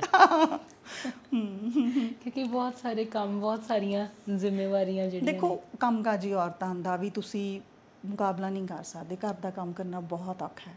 ਉਹ ਆਪਣੀ ਥਾਂ ਦੇ ਉੱਤੇ ਬਹੁਤ ਜ਼ਿਆਦਾ ਬਿਜ਼ੀ ਹੁੰਦੀਆਂ ਨੇ, ਤੰਗ ਵੀ ਹੁੰਦੀਆਂ ਨੇ, ਉਹਨਾਂ ਨੂੰ ਉਨੀਆਂ ਸਹੂਲਤਾਂ ਵੀ ਨਹੀਂ ਮਿਲਦੀਆਂ। ਸੱਚੀ ਦੱਸਾਂ, ਬਹੁਤ ਔਰਤਾਂ ਮੇਰੇ ਨਾਲ ਇਹ ਗੱਲ ਡਿਸਕਸ ਕਰਦੀਆਂ ਨੇ, ਮਤਲਬ ਉਹਨਾਂ ਨੂੰ ਇਹ ਆਗਿਆ ਨਹੀਂ ਹੈ ਕਿ ਤੁਸੀਂ ਆਪਣੀ ਮਰਜ਼ੀ ਦਾ ਪਾ ਸਕੋ, ਤੁਸੀਂ ਆਪਣੀ ਮਰਜ਼ੀ ਨਾਲ ਕੋਈ ਹੈਲਪਰ ਲਗਾ ਸਕੋ, ਸਿਰਫ ਇਸ ਕਰਕੇ ਕਿ ਤੁਸੀਂ ਕਮਾਉਂਦੇ ਨਹੀਂ। ਹਾਂ, ਇਹ ਹੈ ਕਿ ਜਿਹੜੇ ਅਸੀਂ ਆਪਣੇ ਪੈਰਾਂ 'ਤੇ ਹਾਂ, ਸਾਨੂੰ ਇਸ ਗੱਲ ਦੀ ਪੂਰੀ ਆਜ਼ਾਦੀ ਹੁੰਦੀ ਹੈ। ਬਟ ਹਾਂ, ਇੱਥੇ ਇੱਕ ਦਿਲਚਸਪ ਪਹਿਲੂ ਹੋਰ ਵੀ ਹੈ। ਮੇਰੇ ਨਾਲ ਬਹੁਤ ਸਾਰੇ ਇਹੋ ਜਿਹੇ ਔਰਤਾਂ ਨੇ, ਹੈ ਨਾ, ਕੰਮਕਾਜੀ ਔਰਤਾਂ, ਜਿਨ੍ਹਾਂ ਦੇ ATM ਵੀ ਉਹਨਾਂ ਦੇ ਹਸਬੈਂਡ ਕੋਲ ਨੇ। ਮੈਂ ਇਸੇ ਵਿਸ਼ੇ ਤੇ ਗੱਲ ਕਰਨੀ ਸੀ। ਮੈਂ ਕਿਹਾ ਵੀ ਤੁਸੀਂ ਫਾਇਦਾ ਕੀ ਹੈ? ਮੈਂ ਕਿਹਾ ਤੁਹਾਡਾ ਆਪਣੇ ਪੈਰਾਂ ਤੇ ਖੜੇ ਹੋਣ ਦਾ, ਜੌਬ ਕਰਨ ਦਾ। ਮੈਂ ਕਿਹਾ ਤੁਸੀਂ ਫੇਰ ਉਹਨਾਂ ਅੱਗੇ ਹੱਥ ਫੈਲਾ ਰਹੇ ਹੋ। ਤੇ ਬਹੁਤੀ ਵਾਰ ਮੈਂ ਉਹ ਕਹਿ ਦਿੰਦੀ ਹਾਂ ਕਿ ਸਾਨੂੰ ਵਰਤਣਾ ਨਹੀਂ ਆਉਂਦਾ ATM। ਇਹ ਵੀ ਕਹਿ ਦਿੰਦੇ ਨੇ ਜੀ। ਉਹ ਸ਼ਾਇਦ ਇਸ ਕਰਕੇ ਕਹਿ ਦਿੰਦੀਆਂ ਹੋਣਗੀਆਂ ਕਿਉਂਕਿ ਪੇਸ਼ ਨਹੀਂ ਜਾ ਰਹੀ। ਸੱਚ ਮੈਨੂੰ ਜੋ ਸੱਚ ਲੱਗਦਾ ਹੈ, ਜਦੋਂ ਤੁਸੀਂ ਜੌਬ 'ਚ ਹੀ ਆ ਗਏ, ਤੁਹਾਨੂੰ ਹੋਰ ਸਾਰਾ ਕੁਝ ਆਉਂਦਾ, ਤੁਹਾਨੂੰ ATM ਵਰਤਣਾ ਨਹੀਂ ਆਉਂਦਾ। ਸਿੱਧੀ ਜੀ ਗੱਲ ਹੈ। ਠੀਕ ਹੈ, ਉਹ ਦਬਾਅ ਹੁੰਦਾ, ਚਲੋ ਪਰਿਵਾਰਕ ਦਬਾਅ ਹੋ ਸਕਦੇ ਨੇ, ਪਰ ਮੈਨੂੰ ਇਹ ਲੱਗਦਾ ਹੁੰਦਾ ਕਿ ਤੁਹਾਨੂੰ ਇਸ ਗੱਲ ਲਈ ਕਲੀਅਰ ਰਹਿਣਾ ਚਾਹੀਦਾ ਕਿ ਠੀਕ ਹੈ, ਘਰ ਦੋਨਾਂ ਦੀ ਤਨਖਾਹ ਨਾਲ ਚੱਲੇਗਾ। ਤੁਸੀਂ 50% ਦਿਓ, 50% ਉਹ ਦੇ ਰਿਹਾ, ਵੱਧ ਵੀ ਦੇ ਲਓ, ਕੋਈ ਚੱਕਰ ਵਾਲੀ ਗੱਲ ਨਹੀਂ, ਪਰ ਤੁਹਾਡੇ ਵਿੱਚ ਨਾ ਇੱਕ ਆਪਸੀ ਵਿਸ਼ਵਾਸ ਉਹ ਜ਼ਰੂਰ ਰਹਿਣਾ ਚਾਹੀਦਾ। ਹੁਣ ਤੁਸੀਂ ਇੱਕ ਉਹਦੇ ਵਾਲੀ ਗੱਲ ਦੇਖੋ ਕਿ ਮੇਰੇ ਆਪਣੇ ਫਾਦਰ ਇਨ ਲਾ, ਮੇਰੇ ਆਪਣੇ ਫਾਦਰ, ਮੇਰੇ ਆਪਣੇ ਹਸਬੈਂਡ, ਉਹਨਾਂ ਨੇ ਆਪਣਾ ਸਾਰਾ ਕੁਝ ਮੈਨੂੰ ਹੀ ਫੜਾਇਆ ਹੋਇਆ ਕਿ ਮਤਲਬ ਤੂੰ ਸਾਰਾ ਮੈਨੇਜ ਕਰਨਾ ਉਹਨੂੰ। ਜਿਵੇਂ ਤੁਸੀਂ ਕਹਿੰਦੇ ਹੋ ATM ਉਹਨਾਂ ਦੇ ਹਸਬੈਂਡ ਕੋਲ, ਉਲਟਾ ਮੇਰੇ ਕੋਲ ਨੇ। ਕਿਸ ਕਰਕੇ? ਕਿਉਂਕਿ ਮੈਂ ਯਕੀਨ ਬਣਾਇਆ। ਉਹਨਾਂ ਨੂੰ ਪਤਾ ਹੈ ਕਿ ਇਹ ਜ਼ਿੰਮੇਵਾਰੀ ਬਹੁਤ ਉਹਦੇ ਨਾਲ ਨਿਭਾ ਰਹੀ ਹੈ, ਸਾਰੇ ਘਰ ਨੂੰ ਦੇਖ ਰਹੀ ਹੈ, ਤਾਂ ਉਹ ਮੇਰੇ ਤੇ ਇੰਨਾ ਯਕੀਨ ਕਰਦੇ ਨੇ ਵੀ ਇਹ ਕੁਝ ਗਲਤ ਨਹੀਂ ਕਰੇਗੀ। ਸੋ ਜੇ ਤੁਸੀਂ ਕੋਈ ਆਪਣਾ ਹੱਕ ਲੈਣਾ ਹੈ, ਪਹਿਲਾਂ ਤੁਹਾਨੂੰ ਉਹਦੇ ਲਈ ਆਪਣੇ ਆਪ ਨੂੰ ਖੜੇ ਵੀ ਕਰਨਾ ਪਏਗਾ ਕਿ ਤੁਸੀਂ ਇਸ ਕਾਬਿਲ ਹੈਗੇ ਹੋ, ਨਿਭਾ ਪਾਓਗੇ ਉਸ ਜ਼ਿੰਮੇਵਾਰੀ ਨੂੰ। ਇਹ ਵੀ ਚੀਜ਼ ਹੈ ਮੈਮ। ਪਰ ਕਈ ਵਾਰ ਐਵੇਂ ਵੀ ਹੁੰਦਾ ਨਾ ਕਿ ਅਸੀਂ ਰਿਸ਼ਤਿਆਂ ਨੂੰ ਖਿੱਚੀ ਜਾਂਦੇ ਹਾਂ, ਹੈ ਨਾ। ਇੱਕ ਪਾਸੜ ਸਾਡੇ ਰਿਸ਼ਤੇ ਜਦੋਂ ਹੋ ਜਾਂਦੇ ਆ। ਮੇਰੇ ਇੱਕ ਕੰਮਕਾਜੀ ਮੇਰੇ ਨਾਲ ਇੱਕ ਦਿਨ ਗੱਲ ਕਰ ਰਹੀ ਸੀ ਸਾਥੀ, ਤਾਂ ਉਹ ਖੁਦ ਕਮਾਉਂਦੀ ਹੈ ਕੁੜੀ, ਬਹੁਤ ਛੋਟਾ ਉਹਨਾਂ ਦਾ ਬੱਚਾ ਹੈ। ਉਹ ਕਹਿੰਦੀ ਕਿ ਵੀ ਮੈਨੂੰ ਇੱਕ ਦਿਨ ਇਹ ਵੀ ਘਰ 'ਚੋਂ ਸੁਣਨ ਨੂੰ ਮਿਲਿਆ, ਪਰ ਕਿਸੇ ਦੂਜੇ ਵੱਲੋਂ ਨਹੀਂ, ਘਰ ਵਾਲੇ ਵੱਲੋਂ ਇਹ ਸੁਣਨ ਨੂੰ ਮਿਲਿਆ ਵੀ ਤੂੰ ਦੁੱਧ ਦਾ ਖਰਚਾ ਕਿੰਨਾ ਵਧਾਇਆ ਹੋਇਆ, ਤੂੰ ਸਾਰਾ ਦਿਨ ਦੁੱਧ ਹੀ ਪੀਂਦੀ ਰਹਿੰਦੀ ਹੈ, ਤੂੰ ਚਾਹ ਨਹੀਂ ਪੀਂਦੀ। ਤੇ ਮੈਨੂੰ ਲੱਗਦਾ ਹੁੰਦਾ ਵੀ ਉੱਥੇ ਤੁਹਾਨੂੰ ਥੋੜ੍ਹਾ ਜਿਹਾ ਬੋਲਣਾ ਚਾਹੀਦਾ, ਉੱਥੇ ਤੁਹਾਨੂੰ ਓਨਾ ਕੁ ਫਿਰ ਜਿਹੜਾ ਤੁਹਾਡਾ ਇੱਕ ਉਹ ਹੁੰਦਾ ਨਾ ਵੀ ਸਲੀਕਾ ਬਣਿਆ ਰਹੇ। ਨਹੀਂ ਬੋਲਣਾ ਪੈਂਦਾ। ਦੇਖੋ ਜਿਹੜੀ ਗੱਲ ਹੈ ਨਾ ਕਿ ਤੁਹਾਨੂੰ ਸਹੀ ਨੂੰ ਸਹੀ ਤੇ ਗਲਤ ਨੂੰ ਗਲਤ ਤਾਂ ਕਹਿਣਾ ਪਏਗਾ ਜੀ। ਠੀਕ ਹੈ। ਇਹ ਨਹੀਂ ਹੈ ਕਿ ਤੁਸੀਂ ਔਰਤ ਹੋ ਤੇ ਤੁਹਾਨੂੰ ਕੋਈ ਦਬਾ ਜੇ, ਤੁਸੀਂ ਔਰਤ ਹੋ ਤੇ ਤੁਹਾਨੂੰ ਕੋਈ ਗਲਤ ਕਹਿ ਜਾਵੇ, ਹੈ ਨਾ। ਪਰ ਉਹਦੇ ਲਈ ਇਹ ਹੈ ਕਿ ਤੁਹਾਡੀ ਆਪਣੀ ਜਿਹੜੀ ਸ਼ਖਸੀਅਤ ਹੈ ਨਾ ਉਹ ਬੜੀ ਬੈਲੈਂਸਡ ਹੋਣੀ ਚਾਹੀਦੀ ਹੈ, ਤਾਂ ਹੀ ਤੁਹਾਡੇ ਸ਼ਬਦਾਂ 'ਚ ਤਾਕਤ ਹੋਣੀ ਹੈ। ਜੀ। ਹੁਣ ਮੈਂ ਤੁਹਾਨੂੰ ਕੁਝ ਵੀ ਕਹੀ ਜਾਵਾਂ, ਜਿੰਨਾ ਚਿਰ ਤੱਕ ਉਹ ਚੀਜ਼ ਨੂੰ ਮੈਂ ਹੰਢਾਇਆ ਨਹੀਂ, ਮੈਂ ਉਸ ਚੀਜ਼ ਤੇ ਖੜੀ ਨਹੀਂ, ਤਾਂ ਮੇਰੇ ਉਹ ਸ਼ਬਦਾਂ 'ਚ ਉਨੀ ਤਾਕਤ ਨਹੀਂ ਹੋਏਗੀ। ਤਾਂ ਜੇ ਉਹ ਕੁਝ ਮੈਂ ਆਪ ਕਮਾਇਆ ਹੋਇਆ ਕੀਤਾ ਹੋਇਆ ਤਾਂ ਮੇਰੇ ਸ਼ਬਦ ਉਹ ਤੁਹਾਨੂੰ ਪ੍ਰਭਾਵਿਤ ਕਰਨਗੇ ਹੀ ਕਰਨਗੇ, ਤੇ ਤੁਹਾਨੂੰ ਪਤਾ ਵੀ ਲੱਗ ਜਾਂਦਾ ਕਿ ਬੰਦਾ ਕਹਿਣੀ ਤੇ ਕਰਨੀ ਦਾ ਇੱਕ ਹੈ ਨਾ। ਸੋ ਇਹ ਗੱਲ ਹੈ ਵੀ ਤੁਹਾਨੂੰ ਬੜੇ, ਮੈਨੂੰ ਲੱਗਦਾ ਜਿਹੜੀ ਇੱਕ ਔਰਤ ਹੈ ਨਾ ਉਹਨੂੰ ਬੜੇ ਅਨੁਸ਼ਾਸਿਤ ਢੰਗ ਦੇ ਨਾਲ, ਬੜੇ ਮਰਿਆਦਾ ਦੇ ਨਾਲ, ਮਤਲਬ ਇੱਥੇ ਮੈਂ ਇੱਕ ਗੱਲ ਇਹ ਵੀ ਕਹਾਂਗੀ ਕਿ ਆਜ਼ਾਦੀ ਆਜ਼ਾਦੀ ਕਹੀ ਜਾਂਦੀ ਹੈ, ਠੀਕ ਹੈ, ਸਾਨੂੰ ਆਜ਼ਾਦੀ ਮਿਲੀ ਆ, ਸਾਨੂੰ ਕੰਮ ਕਰਨ ਦੀ ਆਜ਼ਾਦੀ ਹੈ, ਸਾਨੂੰ ਇਕੱਲੇ ਬਾਹਰ ਆਉਣ ਜਾਣ ਦੀ ਆਜ਼ਾਦੀ ਹੈ, ਸਾਨੂੰ ਆਪਣੀ ਮਰਜ਼ੀ ਦੇ ਫੈਸਲੇ ਲੈਣ ਦੀ, ਆਪਣੀ ਮਰਜ਼ੀ ਦੇ ਵਿਆਹ ਕਰਵਾਉਣ, ਸਭ ਆਜ਼ਾਦੀ ਹੈ ਸਾਨੂੰ। ਬਟ ਆਜ਼ਾਦੀ ਦਾ ਮਤਲਬ ਇਹ ਨਹੀਂ ਹੈ ਕਿ ਮੈਂ ਜਿਸ ਤਰ੍ਹਾਂ ਦੇ ਸਮਾਜ ਵਿੱਚ ਰਹਿ ਰਹੀ ਹਾਂ ਮੈਂ ਉੱਥੋਂ ਉਸ ਤੋਂ ਉਲਟ ਉਹਦੇ ਮਿਆਰਾਂ ਦੇ ਕੋਈ ਇਹੋ ਜਿਹਾ ਕੰਮ ਕਰਾਂ। ਤਾਂ ਕੁਝ ਚੀਜ਼ਾਂ ਇਸ ਤਰ੍ਹਾਂ ਦੀਆਂ ਔਰਤਾਂ 'ਚ ਵਾਪਰ ਰਹੀਆਂ ਨੇ, ਤਾਂ ਮੈਨੂੰ ਉਹ ਨਹੀਂ ਲੱਗਦਾ ਕਿ ਉਹ ਆਜ਼ਾਦੀ ਹੈ। ਸਭ ਕੁਝ ਕਰੋ, ਇੰਜੋਏ ਕਰੋ, ਸਭ ਕੁਝ ਕਰੋ, ਬਟ ਇੱਕ ਲਿਮਿਟ 'ਚ ਰਹਿ ਕੇ। ਬਿਲਕੁਲ, ਕਿਉਂਕਿ ਕਈ ਵਾਰ ਆਜ਼ਾਦੀ ਦੇ ਨਾਂ ਤੇ ਅਸੀਂ ਆਪਣਾ ਹੀ ਨੁਕਸਾਨ ਕਰ ਲੈਂਦੇ ਹਾਂ, ਔਰ ਹੋ ਰਿਹਾ ਜੀ। ਕਿਉਂਕਿ ਹੁਣ ਜਿਸ ਤਰ੍ਹਾਂ ਦੇ ਸਾਡੇ ਸਮਾਜ ਵਿੱਚ ਸਮੱਸਿਆਵਾਂ ਆ ਰਹੀਆਂ ਨੇ ਉਹਦਾ ਕਾਰਨ ਹੀ ਇਹੀ ਹੈ ਕਿ ਸਾਨੂੰ ਔਰਤ ਨੂੰ ਪਹਿਲਾਂ ਆਪਣੇ ਉਹਦੇ 'ਤੇ ਕਾਇਮ ਰਹਿਣਾ ਪਏਗਾ ਕਿ ਉਹਨੇ ਆਪ ਕੀ ਕਰਨਾ ਤੇ ਆਪਣੇ ਬੱਚਿਆਂ ਨੂੰ ਕੀ ਦੇਣਾ, ਕਿਉਂਕਿ ਉਹਨਾਂ ਦੇ ਉੱਤੇ ਤੁਹਾਡਾ ਆਉਣ ਵਾਲਾ ਜਿਹੜਾ ਸਮਾਜ ਦਾ ਸਾਰਾ ਤਾਣਾ ਬਾਣਾ ਖੜਿਆ ਹੋਇਆ ਜੀ। ਸੋ ਉਹਦੇ ਲਈ ਇਹ ਚੀਜ਼ਾਂ ਨੂੰ ਸਾਨੂੰ ਸਮਝਣਾ ਜ਼ਰੂਰੀ ਹੈ ਜੀ। ਮੈਮ ਅਖੀਰ 'ਚ ਤੁਹਾਡੇ ਤੋਂ ਇੱਕ ਗੱਲ ਪੁੱਛਣੀ ਚਾਹਾਂਗੀ ਕਿ ਤੁਹਾਨੂੰ ਦੇਖ ਕੇ ਮੈਨੂੰ ਸਿਰਫ ਇੱਕ ਚੀਜ਼ ਮਹਿਸੂਸ ਹੋ ਰਹੀ ਹੈ, ਇੰਨਾ ਸੰਘਰਸ਼ ਤੁਸੀਂ ਜ਼ਿੰਦਗੀ ਦੇ ਵਿੱਚ ਕੀਤਾ, ਫਿਰ ਵੀ ਤੁਹਾਨੂੰ ਦੇਖ ਕੇ ਚੜ੍ਹਦੀ ਕਲਾ ਦਾ ਫਲਸਫਾ। ਬਿਲਕੁਲ। ਇਹ ਕਿਵੇਂ ਅਸੀਂ ਆਪਣੀ ਜ਼ਿੰਦਗੀ 'ਚ ਧਾਰਨ ਕਰ ਸਕਦੇ ਹਾਂ? ਦੇਖੋ ਮੈਂ ਸਭ ਤੋਂ ਪਹਿਲਾਂ ਤੁਹਾਨੂੰ ਇਹ ਗੱਲ ਕਹੀ ਕਿ ਸਾਡੇ ਕੋਲ ਨਾ ਕੁਝ ਚੀਜ਼ਾਂ ਸਾਡੇ ਵਿਰਸੇ 'ਚ ਪਈਆਂ ਨੇ, ਠੀਕ ਹੈ। ਤੁਹਾਡੇ ਸਾਹਮਣੇ ਤੁਹਾਡਾ ਸੱਭਿਆਚਾਰ ਵੀ ਹੁੰਦਾ, ਤੁਹਾਡਾ ਵਿਰਸਾ ਵੀ ਹੁੰਦਾ, ਉਹਦੇ ਵਿੱਚ ਘੱਟੋ ਘੱਟ ਤੁਹਾਨੂੰ ਕੁਝ ਪੋਜ਼ੀਟਿਵ ਚੀਜ਼ਾਂ, ਚਾਹੇ ਉਹ ਗੁਰਬਾਣੀ ਹੈ, ਚਾਹੇ ਉਹ ਕੁਝ ਵੀ ਹੈ ਨਾ, ਤੁਹਾਡਾ ਧਰਮ ਹੈ, ਤੁਸੀਂ ਉਹਦੇ 'ਚੋਂ ਵੀ ਲੈ ਰਹੇ ਹੁੰਦੇ ਹੋ, ਹੈ ਨਾ। ਸੋ ਉਹ ਤੁਹਾਡੇ ਲਈ ਜਾਂ ਕੁਝ ਚੀਜ਼ਾਂ ਤੁਹਾਡੇ ਲਈ ਮਾਡਲ ਹੁੰਦੀਆਂ ਨੇ। ਹੁਣ ਜਿਵੇਂ ਮੈਂ ਸ਼ੁਰੂ ਤੋਂ ਗੁਰਬਾਣੀ ਨਾਲ ਜੁੜੀ ਰਹੀ, ਸ਼ਾਇਦ ਉਸੇ ਕਰਕੇ ਹੀ ਮੈਂ ਭਾਣੇ ਨੂੰ ਵੀ ਮੰਨ ਸਕਦੀ ਹਾਂ, ਸ਼ਾਇਦ ਉਸੇ ਕਰਕੇ ਹੀ ਮੈਂ ਨਿਮਰਤਾ ਅਤੇ ਸੰਜਮਤਾ 'ਚ ਵੀ ਰਹਿ ਸਕਦੀ ਹਾਂ, ਅਤੇ ਸ਼ਾਇਦ ਉਸੇ ਕਰਕੇ ਹੀ ਮੈਂ ਚੜ੍ਹਦੀ ਕਲਾ 'ਚ ਵੀ ਰਹਿੰਦੀ ਹਾਂ ਜੀ। ਪਰ ਤੁਸੀਂ ਇਹ ਦੇਖੋ ਕਿ ਮੈਂ ਫਿਰ ਇੱਕ ਗੱਲ ਪਹਿਲਾਂ ਪੂਰੀ ਕਰਾਂ ਕਿ ਤੁਹਾਡੇ ਲਈ ਮਾਡਲ ਹੁੰਦਾ, ਤਾਂ ਮੈਂ ਅਕਸਰ ਹੀ ਕਹਿੰਦੀ ਹੁੰਦੀ ਹਾਂ ਕਿ ਦਸਮ ਪਾਤਸ਼ਾਹ ਗੁਰੂ ਗੋਬਿੰਦ ਸਿੰਘ ਸਾਹਿਬ ਸਾਡੇ ਮਾਡਲ ਨੇ। ਹੁਣ ਤੁਸੀਂ ਦੇਖੋ ਵੀ ਉਹ ਮਹਾਰਾਜਿਆਂ ਵਾਂਗ ਵੀ ਰਹਿੰਦੇ ਸੀ ਅਤੇ ਉਹ ਅੰਦਰੋਂ ਸੰਤ ਵੀ ਸੀ ਔਰ ਸਿਪਾਹੀ ਵੀ ਸੀ। ਤੁਹਾਡੇ ਸਾਹਮਣੇ ਮਾਈ ਭਾਗੋ ਵਰਗੀਆਂ ਔਰਤਾਂ ਵੀ ਨੇ, ਤੁਹਾਡੇ ਸਾਹਮਣੇ ਮਾਤਾ ਸੁੰਦਰੀ ਹੈ ਨਾ ਜੀ, ਅਤੇ ਉਹ ਵੀ ਤੁਹਾਡੇ ਆਦਰਸ਼ ਨੇ। ਸੋ ਜੇ ਉਦੋਂ ਔਰਤਾਂ ਇੰਨੀਆਂ ਉਸ ਮਤਲਬ ਸੀਗੀਆਂ, ਹੈ ਨਾ, ਬੈਲੈਂਸ ਸੀਗੀਆਂ, ਤਾਂ ਹੁਣ ਦੀ ਔਰਤ ਨੂੰ ਕੀ ਸਮੱਸਿਆ? ਉਹਨੂੰ ਕਿਉਂ ਨਹੀਂ ਆਪਣਾ ਜਿਹੜਾ ਵਿਰਸੇ ਦੇ ਵਿੱਚੋਂ ਦੇਖ ਕੇ ਸੇਧ ਲੈ ਸਕਦੀ, ਹੈ ਨਾ। ਫਿਰ ਉਹ ਕਹਿਣਗੇ ਨਹੀਂ ਜੀ ਤੁਸੀਂ ਪੁਰਾਣੀ ਸੋਚਦੇ ਹੋ। ਮੈਨੂੰ ਨਹੀਂ ਲੱਗਦਾ ਕਿ ਸਾਨੂੰ ਦੇਖ ਕੇ ਕੋਈ ਇਹ ਸੋਚਦਾ ਹੋਏਗਾ। ਅਸੀਂ ਬਿਲਕੁਲ ਮਾਡਰਨ ਵੀ ਹਾਂ, ਬਟ ਅਸੀਂ ਅੰਦਰੋਂ ਜੁੜੇ ਹੋਏ ਹਾਂ, ਅਸੀਂ ਅੰਦਰੋਂ ਡੂੰਘੇ ਹਾਂ, ਅਸੀਂ ਆਪਣੇ ਕਦਰਾਂ ਕੀਮਤਾਂ ਨਾਲ ਜੁੜੇ ਹੋਏ ਹਾਂ, ਔਰ ਇਹ ਚੀਜ਼ ਤੁਹਾਨੂੰ ਮੈਮ ਸੱਚੀ 'ਚ ਬਲ ਦਿੰਦੀ ਆ। ਮੈਂ ਇਹੀ ਕਹਿਣਾ ਚਾਹਾਂਗੀ ਅਖੀਰ ਦੇ ਵਿੱਚ ਕਿ ਅਗਰ ਤੁਸੀਂ ਜ਼ਿੰਦਗੀ 'ਚ ਕਾਮਯਾਬ ਹੋਣਾ, ਹਮੇਸ਼ਾ ਸੱਚ 'ਤੇ ਖੜ੍ਹੇ ਰਹੋ, ਸਬਰ ਸੰਤੋਖ ਨਾਲ ਚੱਲੋ, ਨਿਮਰਤਾ ਦੇ ਨਾਲ ਚੱਲੋ, ਆਪਣੇ ਜਿੱਥੋਂ ਵੀ ਤੁਹਾਡਾ ਆਦਰਸ਼ ਹੈ, ਜਿਹੜੀ ਵੀ ਚੀਜ਼ ਤੁਹਾਨੂੰ ਸ਼ਕਤੀ ਦਿੰਦੀ ਆ ਉਹਨੂੰ ਆਪਣੇ ਅੰਦਰ ਧਾਰਨ ਕਰਕੇ ਰੱਖੋ। ਅਤੇ ਮੈਂ ਸਾਰੀਆਂ ਔਰਤਾਂ ਨੂੰ ਇਹੀ ਕਹਾਂਗੀ ਵੀ ਕਦੇ ਨਾ ਇਹ ਸੋਚਿਆ ਕਰੋ ਵੀ ਤੁਸੀਂ ਕਮਜ਼ੋਰ ਹੋ, ਸੱਚੀ 'ਚ ਤੁਸੀਂ ਕਮਜ਼ੋਰ ਨਹੀਂ ਹੋ। ਜਿੰਨੀ ਸ਼ਕਤੀ ਔਰਤ ਕੋਲ ਹੈ ਉਹ ਮਰਦ ਕੋਲ ਨਹੀਂ ਹੋ ਸਕਦੀ, ਕਿਉਂਕਿ ਇੱਕੋ ਟਾਈਮ 'ਤੇ ਇੱਕ ਕੰਮ ਕਰੇਗਾ, ਔਰ ਔਰਤ ਮਲਟੀਟਾਸਕਿੰਗ ਹੈ, ਉਹਦੇ ਕੋਲ ਬਹੁਤ ਜ਼ਿਆਦਾ ਪਾਵਰ ਹੈ। ਸੋ ਇਹੀ ਹੈ ਜੀ। ਮੈਮ ਤੁਹਾਡੇ ਤੋਂ ਸਾਨੂੰ ਬਹੁਤ ਕੁਝ ਸਿੱਖਣ ਨੂੰ ਮਿਲਿਆ, ਤੁਸੀਂ ਸਾਨੂੰ ਸਮਾਂ ਦਿੱਤਾ, ਉਹਦੇ ਲਈ ਤੁਹਾਡਾ ਬਹੁਤ ਬਹੁਤ ਧੰਨਵਾਦ। Thank you. ਮੈਨੂੰ ਵੀ ਅੱਛਾ ਲੱਗਿਆ ਤੁਹਾਡੇ ਨਾਲ ਗੱਲਬਾਤ ਕਰਕੇ, ਸੋ ਧੰਨਵਾਦ ਤੁਹਾਡਾ ਵੀ ਬਹੁਤ ਬਹੁਤ। ਸੋ ਸਾਡੇ ਅਧਿਆਪਕ ਸਾਡੇ ਰਾਹ ਦਸੇਰੇ ਹੁੰਦੇ ਨੇ, ਅਤੇ ਬਹੁਤ ਖੁਸ਼ਕਿਸਮਤ ਉਹ ਵਿਦਿਆਰਥੀ ਨੇ ਜਿਨ੍ਹਾਂ ਕੋਲ ਅਜਿਹੇ ਅਧਿਆਪਕ ਨੇ ਜੋ ਖੁਦ ਇੰਨਾ ਸੰਘਰਸ਼ਮਈ ਸਮਾਂ ਜਿਨ੍ਹਾਂ ਨੇ ਕੱਢਿਆ, ਅਤੇ ਉਹਨਾਂ ਕੋਲ ਸਾਨੂੰ ਸੇਧ ਦੇਣ ਲਈ ਬਹੁਤ ਕੁਝ ਹੈ। ਬਹੁਤ ਖੁਸ਼ਕਿਸਮਤ ਉਹ ਵਿਦਿਆਰਥੀ ਨੇ ਸਾਰੇ। ਮੈਂ ਇਹ ਗੱਲ ਜ਼ਰੂਰ ਕਹਿ ਸਕਦੀ ਹਾਂ ਕਿ ਜੋ ਇਸ ਵੇਲੇ ਮੈਮ ਕੋਲ ਪੜ੍ਹ ਰਹੇ ਨੇ, ਜਾਂ ਸਾਰੇ ਹੀ ਅਧਿਆਪਕ, ਹਰ ਬੰਦਾ ਆਪਣੇ ਪੱਖ ਤੋਂ ਸੰਪੂਰਨ ਹੁੰਦਾ। ਬਹੁਤ ਕੁਝ ਸਾਡੇ ਅਧਿਆਪਕਾਂ ਤੋਂ ਸਾਨੂੰ ਸਿੱਖਣ ਨੂੰ ਮਿਲਦਾ, ਪਰ ਹਮੇਸ਼ਾ ਅਸੀਂ ਕੋਸ਼ਿਸ਼ ਕਰੀਏ ਕਿ ਹਾਂ ਪੱਖੀ ਚੀਜ਼ਾਂ ਆਪਣੀ ਜ਼ਿੰਦਗੀ ਦੇ ਵਿੱਚ अपनाइए, चढ़दी कला ਦੇ ਫਲਸਫੇ ਦੇ ਨਾਲ ਜ਼ਿੰਦਗੀ ਜੀਈਏ, ਕਿਉਂਕਿ ਜ਼ਿੰਦਗੀ ਹੈ ਤਾਂ ਸਮੱਸਿਆਵਾਂ ਆਉਂਦੀਆਂ ਜਾਂਦੀਆਂ ਰਹਿਣੀਆਂ ਨੇ। ਜ਼ਿੰਦਗੀ ਦੇ ਵਿੱਚ ਕਦੇ ਵੀ ਕੋਈ ਸਮੱਸਿਆ ਆਖਰੀ ਨਹੀਂ ਹੁੰਦੀ, ਕਿਉਂਕਿ ਜਦੋਂ ਤੱਕ ਜ਼ਿੰਦਗੀ ਹੈ ਇਹ ਸਭ ਕੁਝ ਚੱਲਦਾ ਹੀ ਰਹਿਣਾ। ਪਰ ਜ਼ਿੰਦਗੀ ਹਮੇਸ਼ਾ ਇੱਕ ਚੜ੍ਹਦੀ ਕਲਾ ਦੀ ਭਾਵਨਾ ਨਾਲ ਜੀਈਏ। ਇਹੀ ਉਮੀਦ ਕਰਦੇ ਹਾਂ ਕਿ ਅੱਜ ਦੀ ਇੰਟਰਵਿਊ ਤੋਂ, ਅੱਜ ਦੀ ਇਸ ਗੱਲਬਾਤ ਤੋਂ ਤੁਹਾਨੂੰ ਬਹੁਤ ਕੁਝ ਸਿੱਖਣ ਨੂੰ ਮਿਲਿਆ ਹੋਵੇਗਾ। ਅਸੀਂ ਵੀ ਬਹੁਤ ਕੁਝ ਸਿੱਖ ਕੇ ਜਾ ਰਹੇ ਹਾਂ। ਇਸ ਦੇ ਨਾਲ ਹੀ ਅੱਜ ਦਾ ਪ੍ਰੋਗਰਾਮ ਖਤਮ ਕਰਨ ਦੀ ਦਿਓ ਇਜਾਜ਼ਤ।